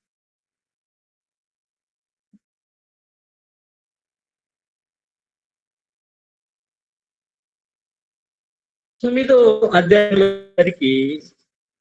క్రైస్తవ స్వాతంత్ర్యము గురించి నేను స్వతంత్రుడను కానా, నేను అపోస్తలుడను కానా. క్రైస్తవ స్వాతంత్ర్యము దేవుని ప్రజలు, దేవుని సేవకులు త్యాగంగా తమ హక్కులను వారి శ్రమ పడుతున్నారు కానీ వదులుకుంటున్నారు. క్రైస్తవ జీవితం అనగా సేవా జీవితం స్వాతంత్రము తమ స్వాతంత్ర కలుగుతుంది అనేది శ్రేష్టమైన అద్భుతం. క్రైస్తవ జీవితం వ్యక్తి ప్రయోజనాల కోసం కాకుండా నిర్మాణం కొరకు ఉపయోగపడాలనేది యొక్క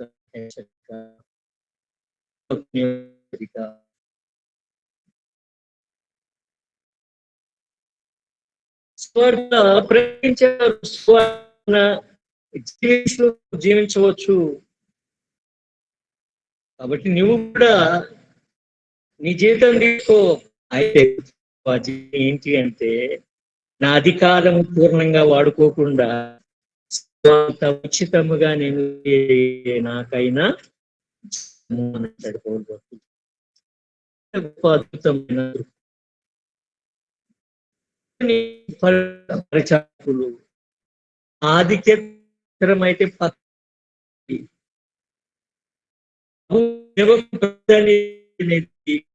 స్వాతంత్రము అని పౌలు భక్తుడు తెలియజేస్తారు. అనేది పిలుపు ఉంటాడు ఆయన. సువార్త భారం నాపై ప్రకటింపకపోతే నాకు శ్రమ అంటాడు.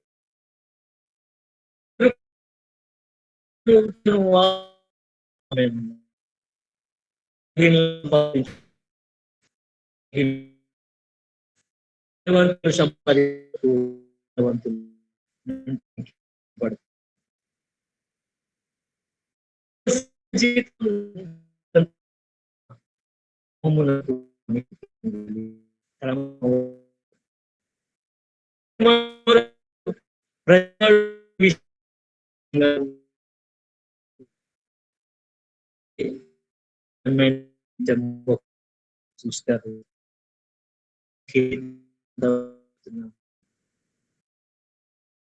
ఈ బహుమానాన్ని జీవితానికి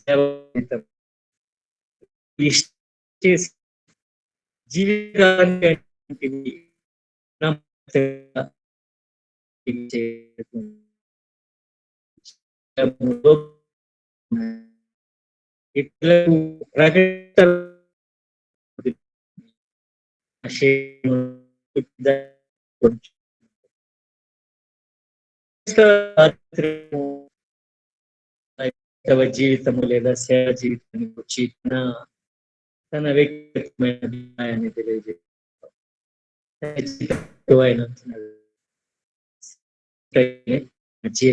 కూడా ఆయన మాట్లాడతారు.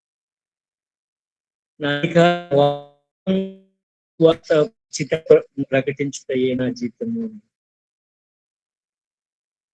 తండ్రి బిడ్డలకు కదా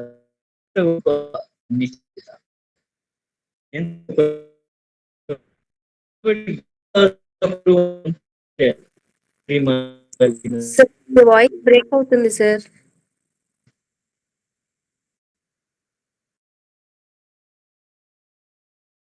sir continue sir. Okay sir. Okay sir. Okay, ఈ సమయంలో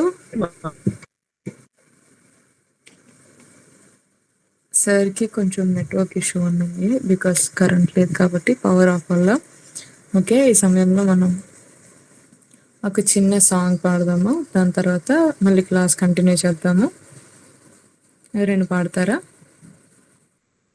చిన్న పాట పాడండి. సుప్రియ సాంగ్ పాడతారండి?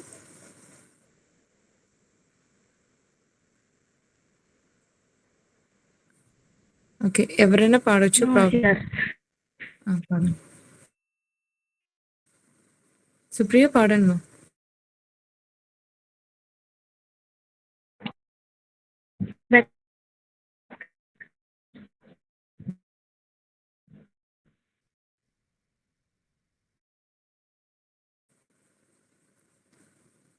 ఓకే సుప్రియ, మీ వాయిస్ వినిపించట్లేదు. సరే, ఒక చిన్న పల్లవి పాడుకుందాం. ఒక నిమిషం.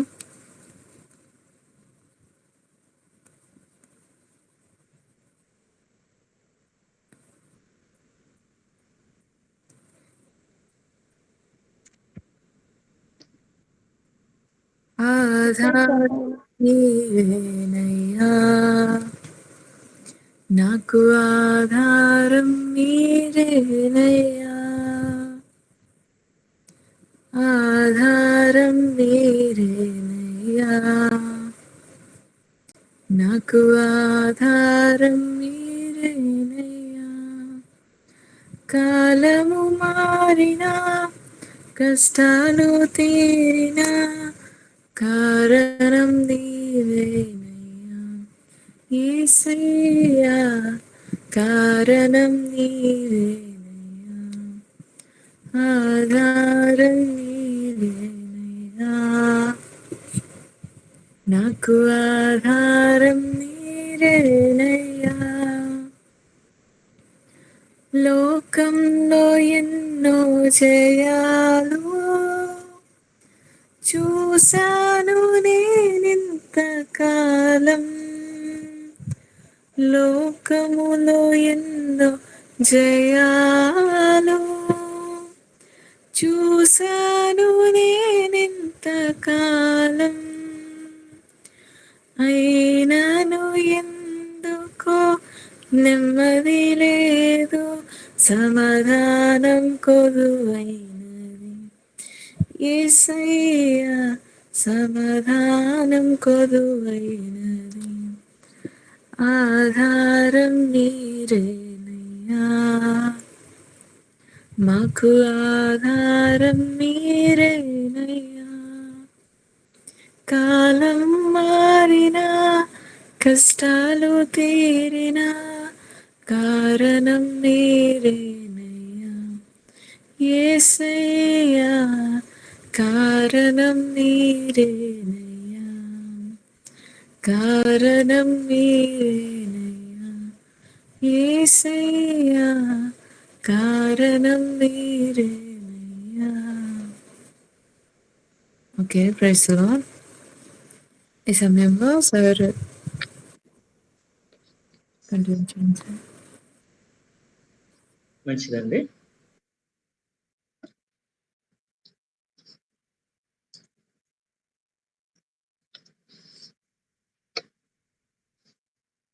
పదో అధ్యాయానికి వెళ్దాం.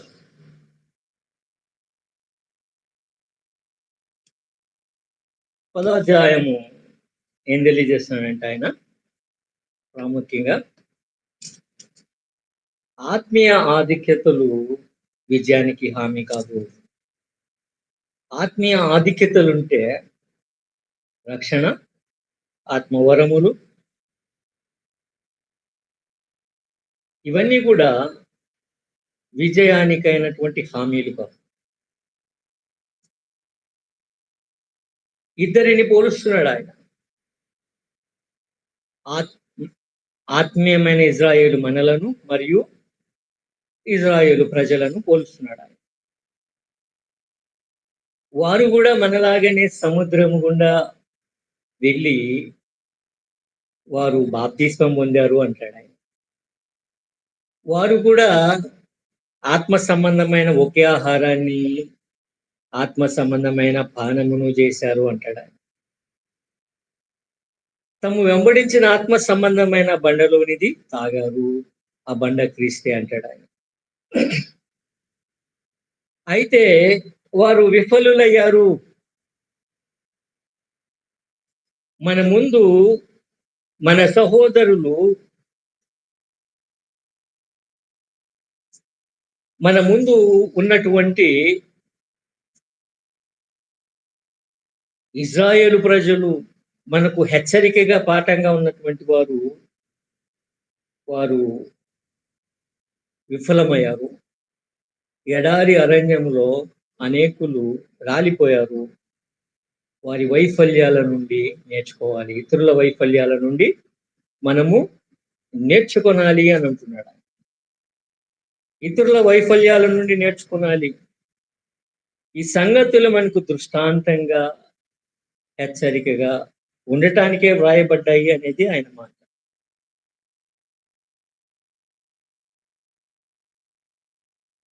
కాబట్టి వారి వల్లే చెడ్డవాటిని ఆశించవద్దు.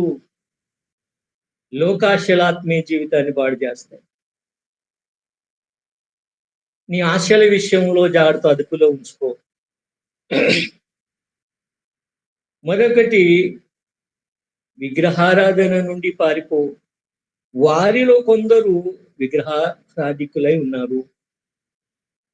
10వ అధ్యాయం 7వ వచనంలో అంటాడు. వారు ప్రభువుని శోధించారు, సర్పముల పాల్పడ్డారు. జాగ్రత్త, శోధిస్తారేమో ప్రభువుని. కాబట్టి ఇశ్రాయేలు ప్రజలకు ఎట్టి ఆధిక్యతలు ఉన్నాయో మనకి అట్టి ఆధిక్యతలు ఉన్నాయి. కొందరు విఫలమయ్యారు. మరి విఫలమైన తరం పోలి మనం జాగ్రత్త. సఫలమైన విజయము పొందిన వాగ్దాన దేశము చేరినటువంటి ప్రజలను పోలి మనం ఉండాలి అనేది భక్తుని యొక్క హెచ్చరిక. 11వ అధ్యాయంలోనికి వెళ్తే ఇక్కడ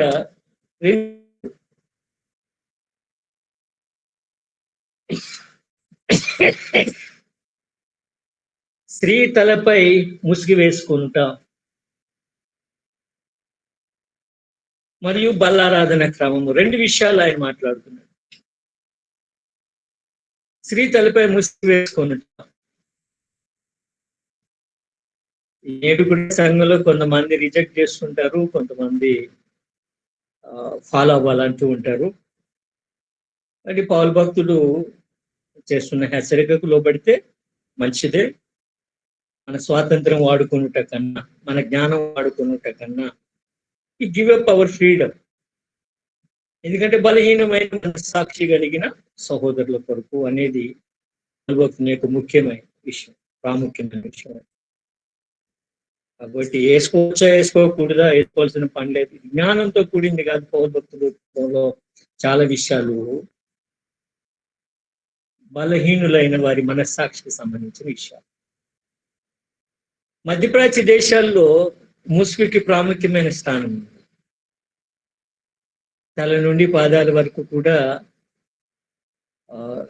కొన్ని మార్లు యాష్మాకులు, నుదురు, కనులు విడవబడతాయి.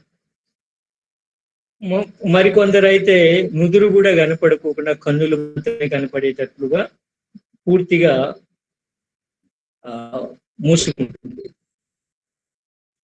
ముసుగు భావము పురాతన కాలం ముందు గౌరవము, భద్రత. స్త్రీని పక్కటెంక నుండి దేవుడు చేసింది సాటైన సహాయంగా ఉండటానికి, ఆమెను ప్రేమించడానికి, అలాగే గొప్పని భద్రం చేసుకోవటానికి అనేది రబీల యొక్క బోధన. కాబట్టి ఈ ముసుగు ఇవ్వబడింది స్త్రీ కోసం.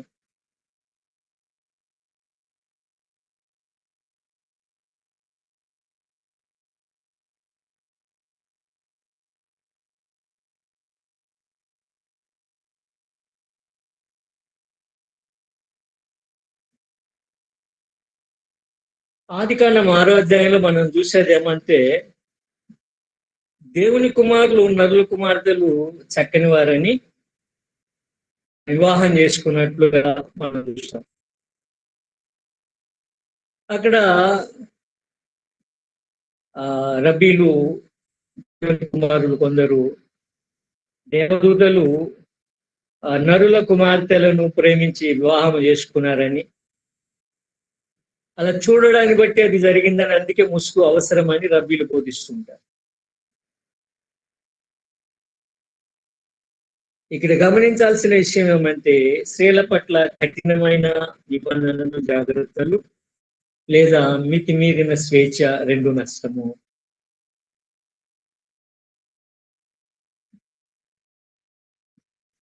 స్త్రీ ముసుగును వాక్యం ఖచ్చితంగానే సమర్థిస్తుంది.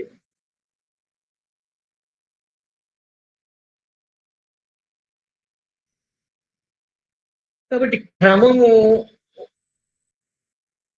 కలిగిన ఆరాధన శ్రేష్టమైంది. అంటే ఒక క్రమానికి అది గుర్తుగానే ఉంటుంది. తూర్పు దేశాలలో ముసుగు భక్తిని, గౌరవాన్ని, క్రమాన్ని సూచిస్తుంది కాబట్టి అది మంచిదే. ముసుగు నిర్బంధ వేషధారణగా కాక మర్యాదగా దేవుని యందు, మనుషుల యందు మర్యాదకు, క్రమమునకు, ఆరాధనకు గుర్తుగా ఉపయోగించుట శ్రేష్టము.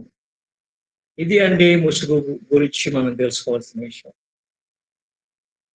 మరి బలారాధన గురించి ఆయన కొన్ని విషయాలు సూచిస్తున్నాడు, కొన్ని ఆత్మీయ పాఠాలు ఇస్తాడు. కూడి రావడము శ్రేష్టమైనదిగా లేదు అంటాడు 11:15.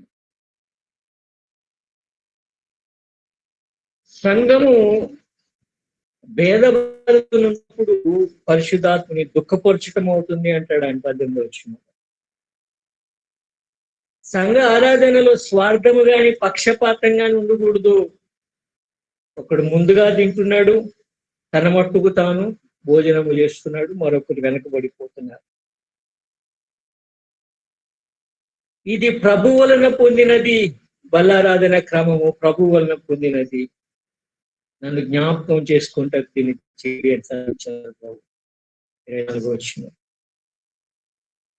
ప్రభు వల్ల ఆయన ఆరాధనకు సిద్ధపడుట, ఆయన మరణము 26.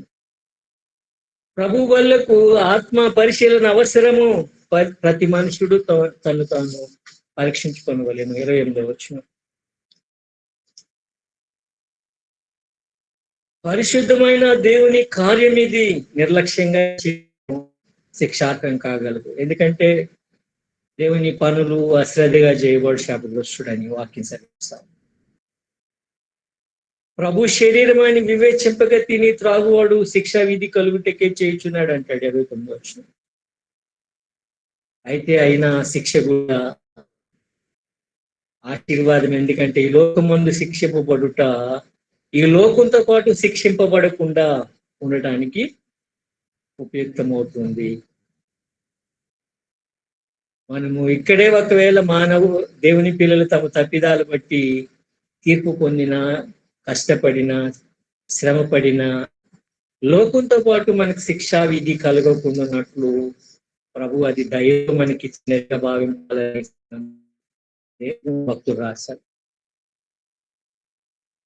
సంఘ క్రమము ఒకరి కొరకు ఒకరు కనిపెట్టుట, అటు ఒకరి కొరకు ఒకరు వేచి ఉండండి అని ముగింపబడతారు. అది ఆరాధన, బలారాధన క్రమం గురించి మీకు తెలియజేస్తుంది. 12, 13, 14 అధ్యాయాలు ఆత్మవరములు గూర్చి భక్తుడు తెలియజేస్తారు. ఆత్మవరములు మరియు ఆత్మ ఫలములు గురించి ఆయన ఇక్కడ తెలియజేస్తూ వస్తున్నారు. ఆత్మవరం గురించి మీకు తెలియకుండా నాకు ఇష్టం లేదు. వాళ్ళు అడిగినవే కాకుండా వారికి అవసరమైనవి ఇవ్వడం పౌలు భక్తుని యొక్క ప్రత్యేకత. మీకు తెలియాల్సింది ఈ విషయం. ఎందుకంటే కొరంథీయులు కొందరు సూపర్ స్పిరిచువల్, కొందరు స్త్రీలు కూడా ప్రత్యేకమైనటువంటి వారు. వారు చాలా జ్ఞానం కలిగినటువంటి వారు, వరములు కలిగిన వారు. కాబట్టి ఇక్కడ ఆయన ఆత్మవరమును గుర్చిన హెచ్చరిక చేస్తున్నారు. ఆత్మవరములను ఆయన తెలియజేస్తూ నానా విధములు అంటున్నారు. కృపావరములు నానా విధములు 12:4. కృపావరములు పరిశుద్ధాత్మ వరములు. కృపావరములు అందరి ప్రయోజనం, అందరికీ 12:7. అయితే పరిశుద్ధాత్ముడు తన ఇష్టానుసారంగా ఇచ్చాడు. వారి అవసరతను బట్టి అయితే ఆయన తన ఇష్టానుసారం ఇచ్చాడు. నువ్వు కోరేది కాదు ఆయన ఇచ్చేది. నాకు ఫలానా వరం కావాలి, నీవు ఎన్నుకునేది కాదు కానీ దేవుడు ఇచ్చేది. ప్రతివానికి ఇవ్వబడ్డాయి, ఒక్కటైనా ఇవ్వబడ్డాయి, ప్రభు ఇష్టానుసారం ఇవ్వబడ్డాయి. ఆత్మవరం బట్టి గర్వించకూడదు, ఆత్మవరం బట్టి గర్వపడకూడదు. They are spiritual gifts, ministerial gifts, gracious gifts. పరిచర్య కొరికిచ్చాడు, అందరి కొరికిచ్చాడు, అందరి క్షేమాభివృద్ధి కొరకు ఆయన ఇచ్చాడు.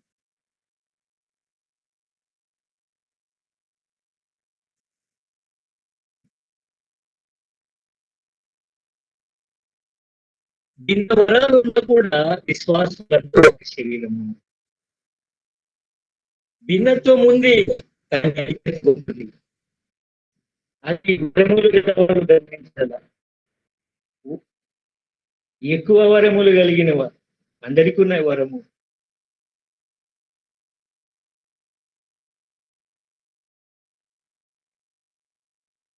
సంఘమందు ఆత్మ వరముల బట్టి గర్వం కూడదు, ఇతరులను తృణీకరించుకోడు. నీకున్న శ్రేష్ఠ వరముల బట్టి ఇతరులను తృణీకరింపవద్దు. కన్ను చేతితో నాకు అక్కర్లేదు అనకూడదు, తగ్గింపు అవసరం. మరి బలహీనులు మరి ఆవశ్యకం. బలహీనమైన వారు ఇంకా ఎక్కువ అవసరము దేవునికి, సంఘానికి.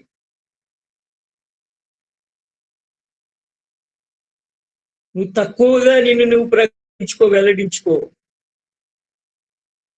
చాటుగా చేసిన పరిచర్య దేవునికి విలువైన పరిచర్య. పబ్లిసిటీ ఘోరమాక. వెల్లడించుకున్న పరిచర్య ఫలం పరిచర్య, చాటున చేయబడిన పరిచర్య బహుమతి కొరకువే కనిపెడుతున్న పరిచర్య. సంఘమందు సభ్యులందరూ కూడా సమభాగస్వాములు, ఒకరితో ఒకరు కలిసి పని చేసుకోవాలా. ఒక్క శరీరము అవయముల వలె. ఒక అవయవం శ్రమపడుట, అవయములన్నీ కూడా దానితో కూడా శ్రమపడుట. ఒక కన్ను కన్నీరు గార్చుట, మరొక కన్ను కన్నీరు గార్చుట. ఒకదాని ఘనత అన్నిటి ఘనత.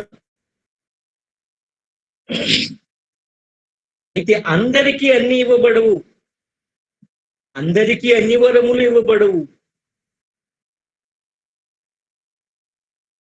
కొందరు కృపావరములు గలవారు, కొందరు ఉపకారములు చేయవారు, కొందరు ప్రభుత్వము చేయవారు అంటాడు ఆయన 12వ అధ్యాయం 28 నుంచి 30 వచనాలు. అయితే తుదిగా కృపావరములను ఆసక్తితో ఆపేక్షించండి. కృపావరములు అడగండి, దేవుని పొందుకోండి. కానీ అహంకారముకు, అది నీ కొరకు కాదు, అది ఖ్యాతి కొరకు కాదు, అది ధనము కొరకు కాదు, అది సేవ కొరకు, సంఘం కొరకు, ఇతరుల కొరకు, ఇతరుల క్షేమం కోసం, సంఘ క్షేమం కొరకు. అయితే ఆత్మ వరముల కన్నా ఆత్మ ఫలములు మరి శ్రేష్టము అంటాడు ఆయన. ఆత్మ వరముల కన్నా ఆత్మ ఫలములు మరి శ్రేష్టము. దూత భాషలతో మాట్లాడిన, మనుషుల భాషలన్నీ మాట్లాడినా ప్రేమ లేని వాడైతే వ్యర్థుడను. What is more important? వరాలు ఆయన ఇచ్చేవి, ఆయన ఇచ్చేని బట్టి ఆయన బాధ్యుడు. అయితే నువ్వు వాడకపోతే కూడా అవి నీకు ఉపయోగించాలి. నీ సేవా పరిచర్యను వాడినప్పుడు నువ్వు వాడే ఇతర ప్రయోజనం కొరకు, దేవుని మహిమ కొరకు. అయితే వరముల కన్నా ఫలములు గొప్పవి.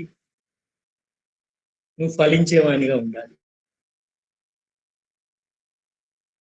గొప్ప వరములు మాకున్నాయి ప్రభు, గొప్ప కార్యాలు చేశాను ప్రభు అని అంటే, ఒకనాడు ప్రభు అక్రమం చేయవారులారా మీరెవరో నాకు తెలియదు అన్నట్టుగా వరములు ఉపయోగింపకూడదు. ఆత్మవరాలు, ఆత్మ ఫలాలు కలిసి పని చేయాల. క్షమాభివృద్ధి కొరకు ఉపయోగింపాల, వ్యక్తి ఘనత కొరకు, మేలు కొరకు ఆశించి కాదు. ఆత్మవరములు కలిగిన వ్యక్తి పరిణతి కలిగిన విశ్వాసిగా ఉండాలా, లేకుంటే వాటిని నష్టమునకు ఉపయోగిస్తాడు. వరాలు ఆరాధనలో క్రమముగా ఉపయోగించాల, క్రమమును ఆరాధించాల. ప్రవక్తల స్వాధీనం ఉంటుందని వరములు కలిగిన మనుషుడు ఎరగాలి. ఆత్మవరములు సంఘములో సమాధానమునకే గాని అల్లరికి ఉపయోగపడకూడదు. 33వ వచనం, 14వ అధ్యాయం 33వ వచనం.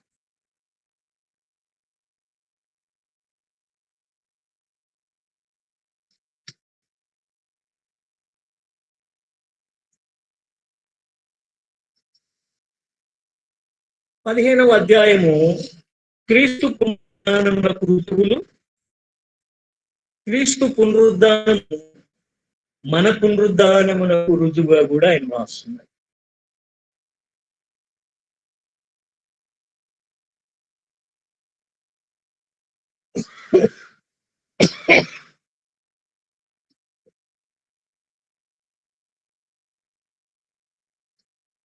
ఆయన తన పునరుద్ధానమునకు రుజువుగా కేఫా కొవ్వుపడ్డాడు. కేఫా పూట గొప్ప సాక్ష్యము, 12 తర్వాత 500 మంది ఒకేసారి. అంటే ఎవరైనా వెళ్ళి పరీక్షించుకోనొచ్చు జరిగిందా లేదని సవాలు విసిరపడతా ఉంది నాటి కాలంలో. పత్రిక రాసే కాలానికి ఇంకా జీవించి ఉన్నారని కూడా ఆయన తెలియజేస్తున్నారు. యాకోబుకు కనబడుట గొప్ప ప్రత్యేకత, ఎందుకంటే ఆయన సహోదరులు ఆయన విశ్వాసం ఉంచలేదు.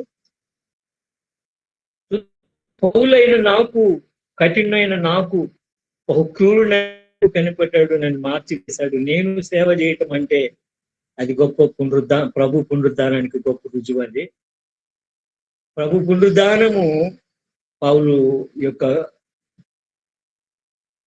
థియాలజీని మార్చింది. అయితే ఆయన శాపగ్రస్తుడు కాదు, ఆయన దేవుని కుమారుడని వెంటనే తను ఎరిగిన చోటే తన ప్రభువుని సేవించుట, సాక్ష్యం ఇచ్చుట మొదలుపెట్టాడు. క్రీస్తు లేపబడిన ఎడల అంటాడు ఆయన, మీ విశ్వాసం వ్యర్థమే, మా సాక్ష్యం వ్యర్థమే, బాగానే ఉన్నారు. క్రీస్తునందు నిద్రించువారు నశించిరి, మన మనుషులందరికంటే దౌర్భాగ్యులమైంది. పునరుద్ధానము సంఘమునకు పునాది అయినటువంటి విషయం. అయితే క్రీస్తు లేపబడ్డాడంటే మన విశ్వాసం వ్యర్థం కాదు, మన సాక్ష్యం ఉంది. మనం ఇప్పుడు పాపంలో ఏమో కడగబడ్డాము. ప్రభు పునరుద్ధానుడు అంటే క్రీస్తును నిద్రించిన వాడు నశింపరు, మనము మనుషులందరికన్నా భాగ్యవంతులము. అది పునరుద్ధానము యొక్క ప్రత్యేకత.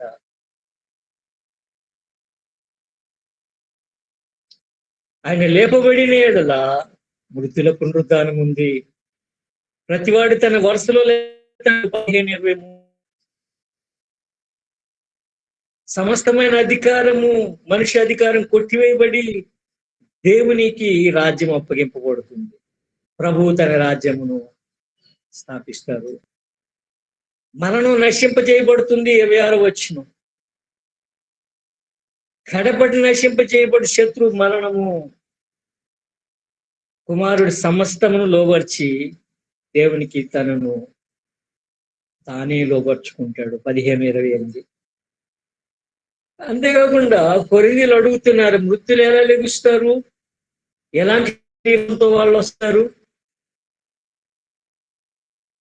ఆయన లక్షణాలు ఏం చెప్పట్లా, ఇలాంటి శరీరంతో వస్తారు, ఇలాంటి శరీరంతో వస్తారు. ఎందుకనంటే ఊహింపశక్యమైనది మరణానంతర జీవితం.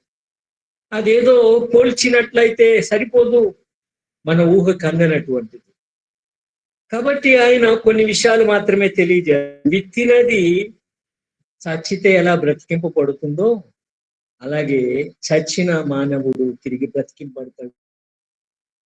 విత్తగా చచ్చిన విత్తనానికి ఎట్లా కృత దేహం వస్తుందో అలాగే ఆ దేహానికి కూడా మహిమ దేహం ఇవ్వబడుతుంది, ఆ ఆత్మ కూడా అని భక్తులు మాట్లాడతారు. విత్తినప్పుడు శరీరం ఎత్తుతున్నాం కాబట్టి గింజలు ఎత్తుతున్నాం కానీ పుట్టబోయే దానిని వెతకలేదు, చెట్టును వెతకలేదు. అలాగే ఈ దేహాన్ని ఎత్తుతున్నాము, పొందబోయేది ఖచ్చితంగా గొప్పదవుతుంది. దేవుడు దానికి తన చిత్తానుసారము ఆయన రూపం ఇచ్చాడు, పొందబోయే రూపము కూడా మరి ప్రశస్తమైంది. ఈ లోకంలో మనిషికి, మృగానికి, పక్షికి, చేపకు భిన్న దేహాలు ఇచ్చే దేవుడు, గొప్ప జ్ఞాని అయినటువంటి దేవుడు. కాబట్టి పునరుద్ధానమందు కూడా గొప్ప శ్రేష్టమైనటువంటి జీవితాన్ని ఆయన ఇవ్వబోతా ఉన్నాడు. సూర్య చంద్ర నక్షత్రాలకు మహిమనిచ్చిన వాడు ఆయన, పునరుద్ధాన దేహానికి కూడా ఆయన మహిమను కలిగజేస్తాడు. శ్రేష్టమైన మహిమ ఆయన పునరుద్ధాన దేహానికి ఇస్తాడు.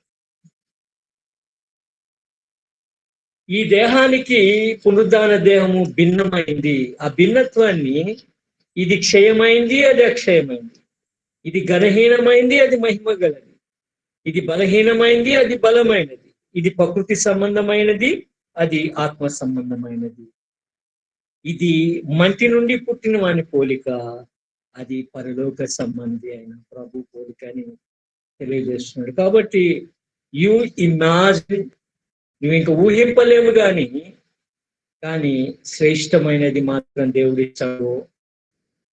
ప్రభువు ఆయన గ్యారంటీ, పరిశుద్ధాత్మ దేవుడు మన భయాన, మన గ్యారంటీ, పొందబోవు జీవితానికి అది గొప్పది మాత్రము ఎరుగు నమ్ము. పునరుద్ధాన దేహము రక్త మాంసాలు మాత్రం కాదు, ఈ గొప్ప మరము గుర్తుపెట్టుకో, రక్త మాంసములు దేవుని రాజ్యమును స్వతంత్రించుకున్నాడు. Surely a glorious body you going to get from God. అది అండి ప్రభు తెలియజేస్తుంది. శ్రేష్టమైన విషయాలు మనము గమనించాము. కొరింథీయులకు మొదటి పత్రికలో, రెండవ పత్రిక వేగంగా ముగిచ్చేద్దాము. ఏమో ఒకసారి చూసినట్లయితే, మొదటి అధ్యాయంలో మనం ఆదరించబడ్డాం ఎందుకంటే ఇతరులను ఆదరించడానికి అంటాడు. రెండో అధ్యాయంలో మనం క్షమించబడ్డాము, పాపి అయిన మనిషికి ఇంకెక్కువ శిక్ష లేకుండా మీరు క్షమించి చేర్చుకోండి అని అంటాడు ఆయన. ఎంత క్షమాపణ కలిగిన వాడు ఆయన. పాపం అన్నప్పుడు ఎంత కఠినంగా ఉంటాడో ఆయన, వారు మారినప్పుడు అంత క్షమాపణను చూస్తాడు.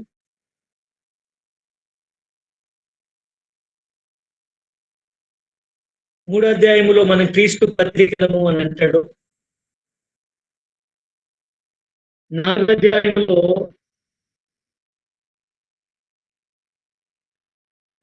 మంచి ఘటాలలో మహిమైశ్వర్యం అని అంటాడు. మంచి ఘటాలు మహిమైశ్వర్యం ఉంది అని అంటాడు. ఎందుకంటే మన బాహ్య పురుషుడు కృషిస్తున్నా, మన దేహం బలహీనమైందైనా ఆంతర్య పురుషుడు దినదినము బలపరచబడుతున్నాడు, నిత్యమైన మహిమను కూర్చిన నిరీక్షణ మనకుంది అని అంటాడు. ఐదో అధ్యాయంలో ఈ భూమి గుడారం, ఈ దేహం శిథిలం అయిపోతే పరలోకంలో నుండి మహిమ గుడారం అన్న తప్పుతాన్ని నిరీక్షణను వెల్లడిస్తాడు. క్రీస్తునందుంటే నూతన సృష్టి అని కూడా చెప్తాడు. అలాగే ఆరో అధ్యాయంలో అవిశ్వాసులతో జోడు అంటాడు ఆయన. ఏడో అధ్యాయంలో దైవికమైన చింత, లోక సంబంధమైన చింత భేదం తెలియజేస్తాడు. దైవికమైన చింత దీవెనకరము, లోక చింత మన దేహాన్ని, మనసును పాడు చేస్తుంది. ఎనిమిదో అధ్యాయంలో మాసిదోనియా సంఘాలకైన కృప అంటాడు. మాసిదోనియా సంఘాల కృప ఖచ్చితంగా ఎరగాలి అంటే, వారు చాలా కృపనంటే అవి ఇవి మనం పొందుకున్నట్టే కాదు. కృపనంటే వారు మిక్కిలి శ్రమలో ఆనందించుట, బహు దరిద్రతలో దేవునికి ఇవ్వగలుగుతుంది వారి కృప. ఇటు కృప సంఘాలు కలిగి ఉండాలా, దేవుని సేవకులు కలిగి ఉండాలా. శ్రమలలో కూడా ఆనందము దేవుని బిడ్డల జీవిత లక్ష్యమై ఉండాలి. 9వది ఇతరులు ధన్యత తెలియజేస్తాడు. 10వది అపోస్తలుడు దొంగ అపోస్తలుడు మధ్య భేదం. అలాగే వెలుగుదూతకు సాతానుకు మధ్య భేదం తెలియజేస్తాడు. 11వ అధ్యాయంలో అతిశయము ముళ్ళు అని అంటాడు. తనకు కలిగిన ఆత్మీయ అతిశయాలు ఉన్నాయి, అయితే ఆ అతిశయాలు నేను హెచ్చిపోకుండా ముళ్ళు కూడా విచ్చాడు అంటాడు ఆయన. దేవుడు వరములు ఇస్తే మనిషిదే, అయితే అతిశయమును కారణాలు ఉంటే అక్కడే ముళ్ళు కూడా పెట్టాడు దేవుడు. దేవుడే మనకి ఇస్తాడు, ఇచ్చినప్పుడు వాటిని వాడుకోవడానికి అతిశయపడకుండా ఉండడానికి ముళ్ళు కూడా పెడతాడు. 12వ అధ్యాయం శ్రేష్టమైనటువంటి దీవెనతో ముగిస్తాడు. ఇది కొరింథీ పత్రిక అండి. క్లుప్తంగా అదే సమయంలో శ్రేష్ఠ విషయాలు మిస్ అవ్వకుండా ప్రయత్నం చేయడం జరిగింది. ఏ ప్రశ్నలు ఉంటే ఇప్పుడు మనము మాట్లాడుతున్నాం.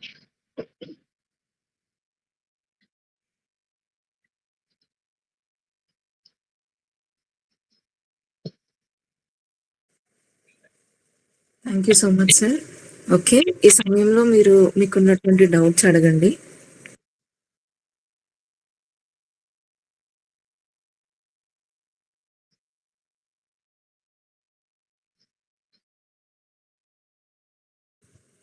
మీకు ఎవరికైనా ఏమైనా సందేహాలు ఉంటే దయచేసి ఈ సమయాన్ని యూటిలైజ్ చేసుకోండి. మీకు కొరింథీ పత్రికల్లో నుంచి ఏ సందేహాలు ఉన్నా మీరు మాట్లాడచ్చు.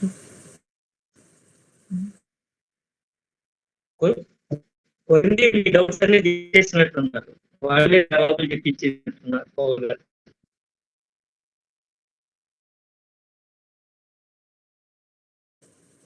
సార్ అర్థం కాలేదు సార్. సరే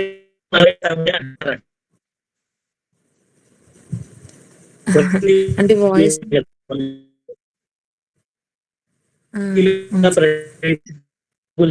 కదా. అవును సార్. ఇక మేము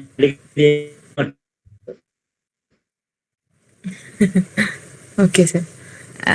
ఓకే ఫ్రెండ్స్, మీకు ఇంకెవరికైనా ఏమైనా సందేహాలు ఉంటే మాట్లాడండి, లేని పక్షంలో మనం ముందుకు వెళ్దాము. సార్ మనకి ఇప్పుడు అవైలబుల్గా ఉన్నారు. సార్ ఇది డౌట్ సెషన్ మనకి 31st జరుగుతుంది సార్.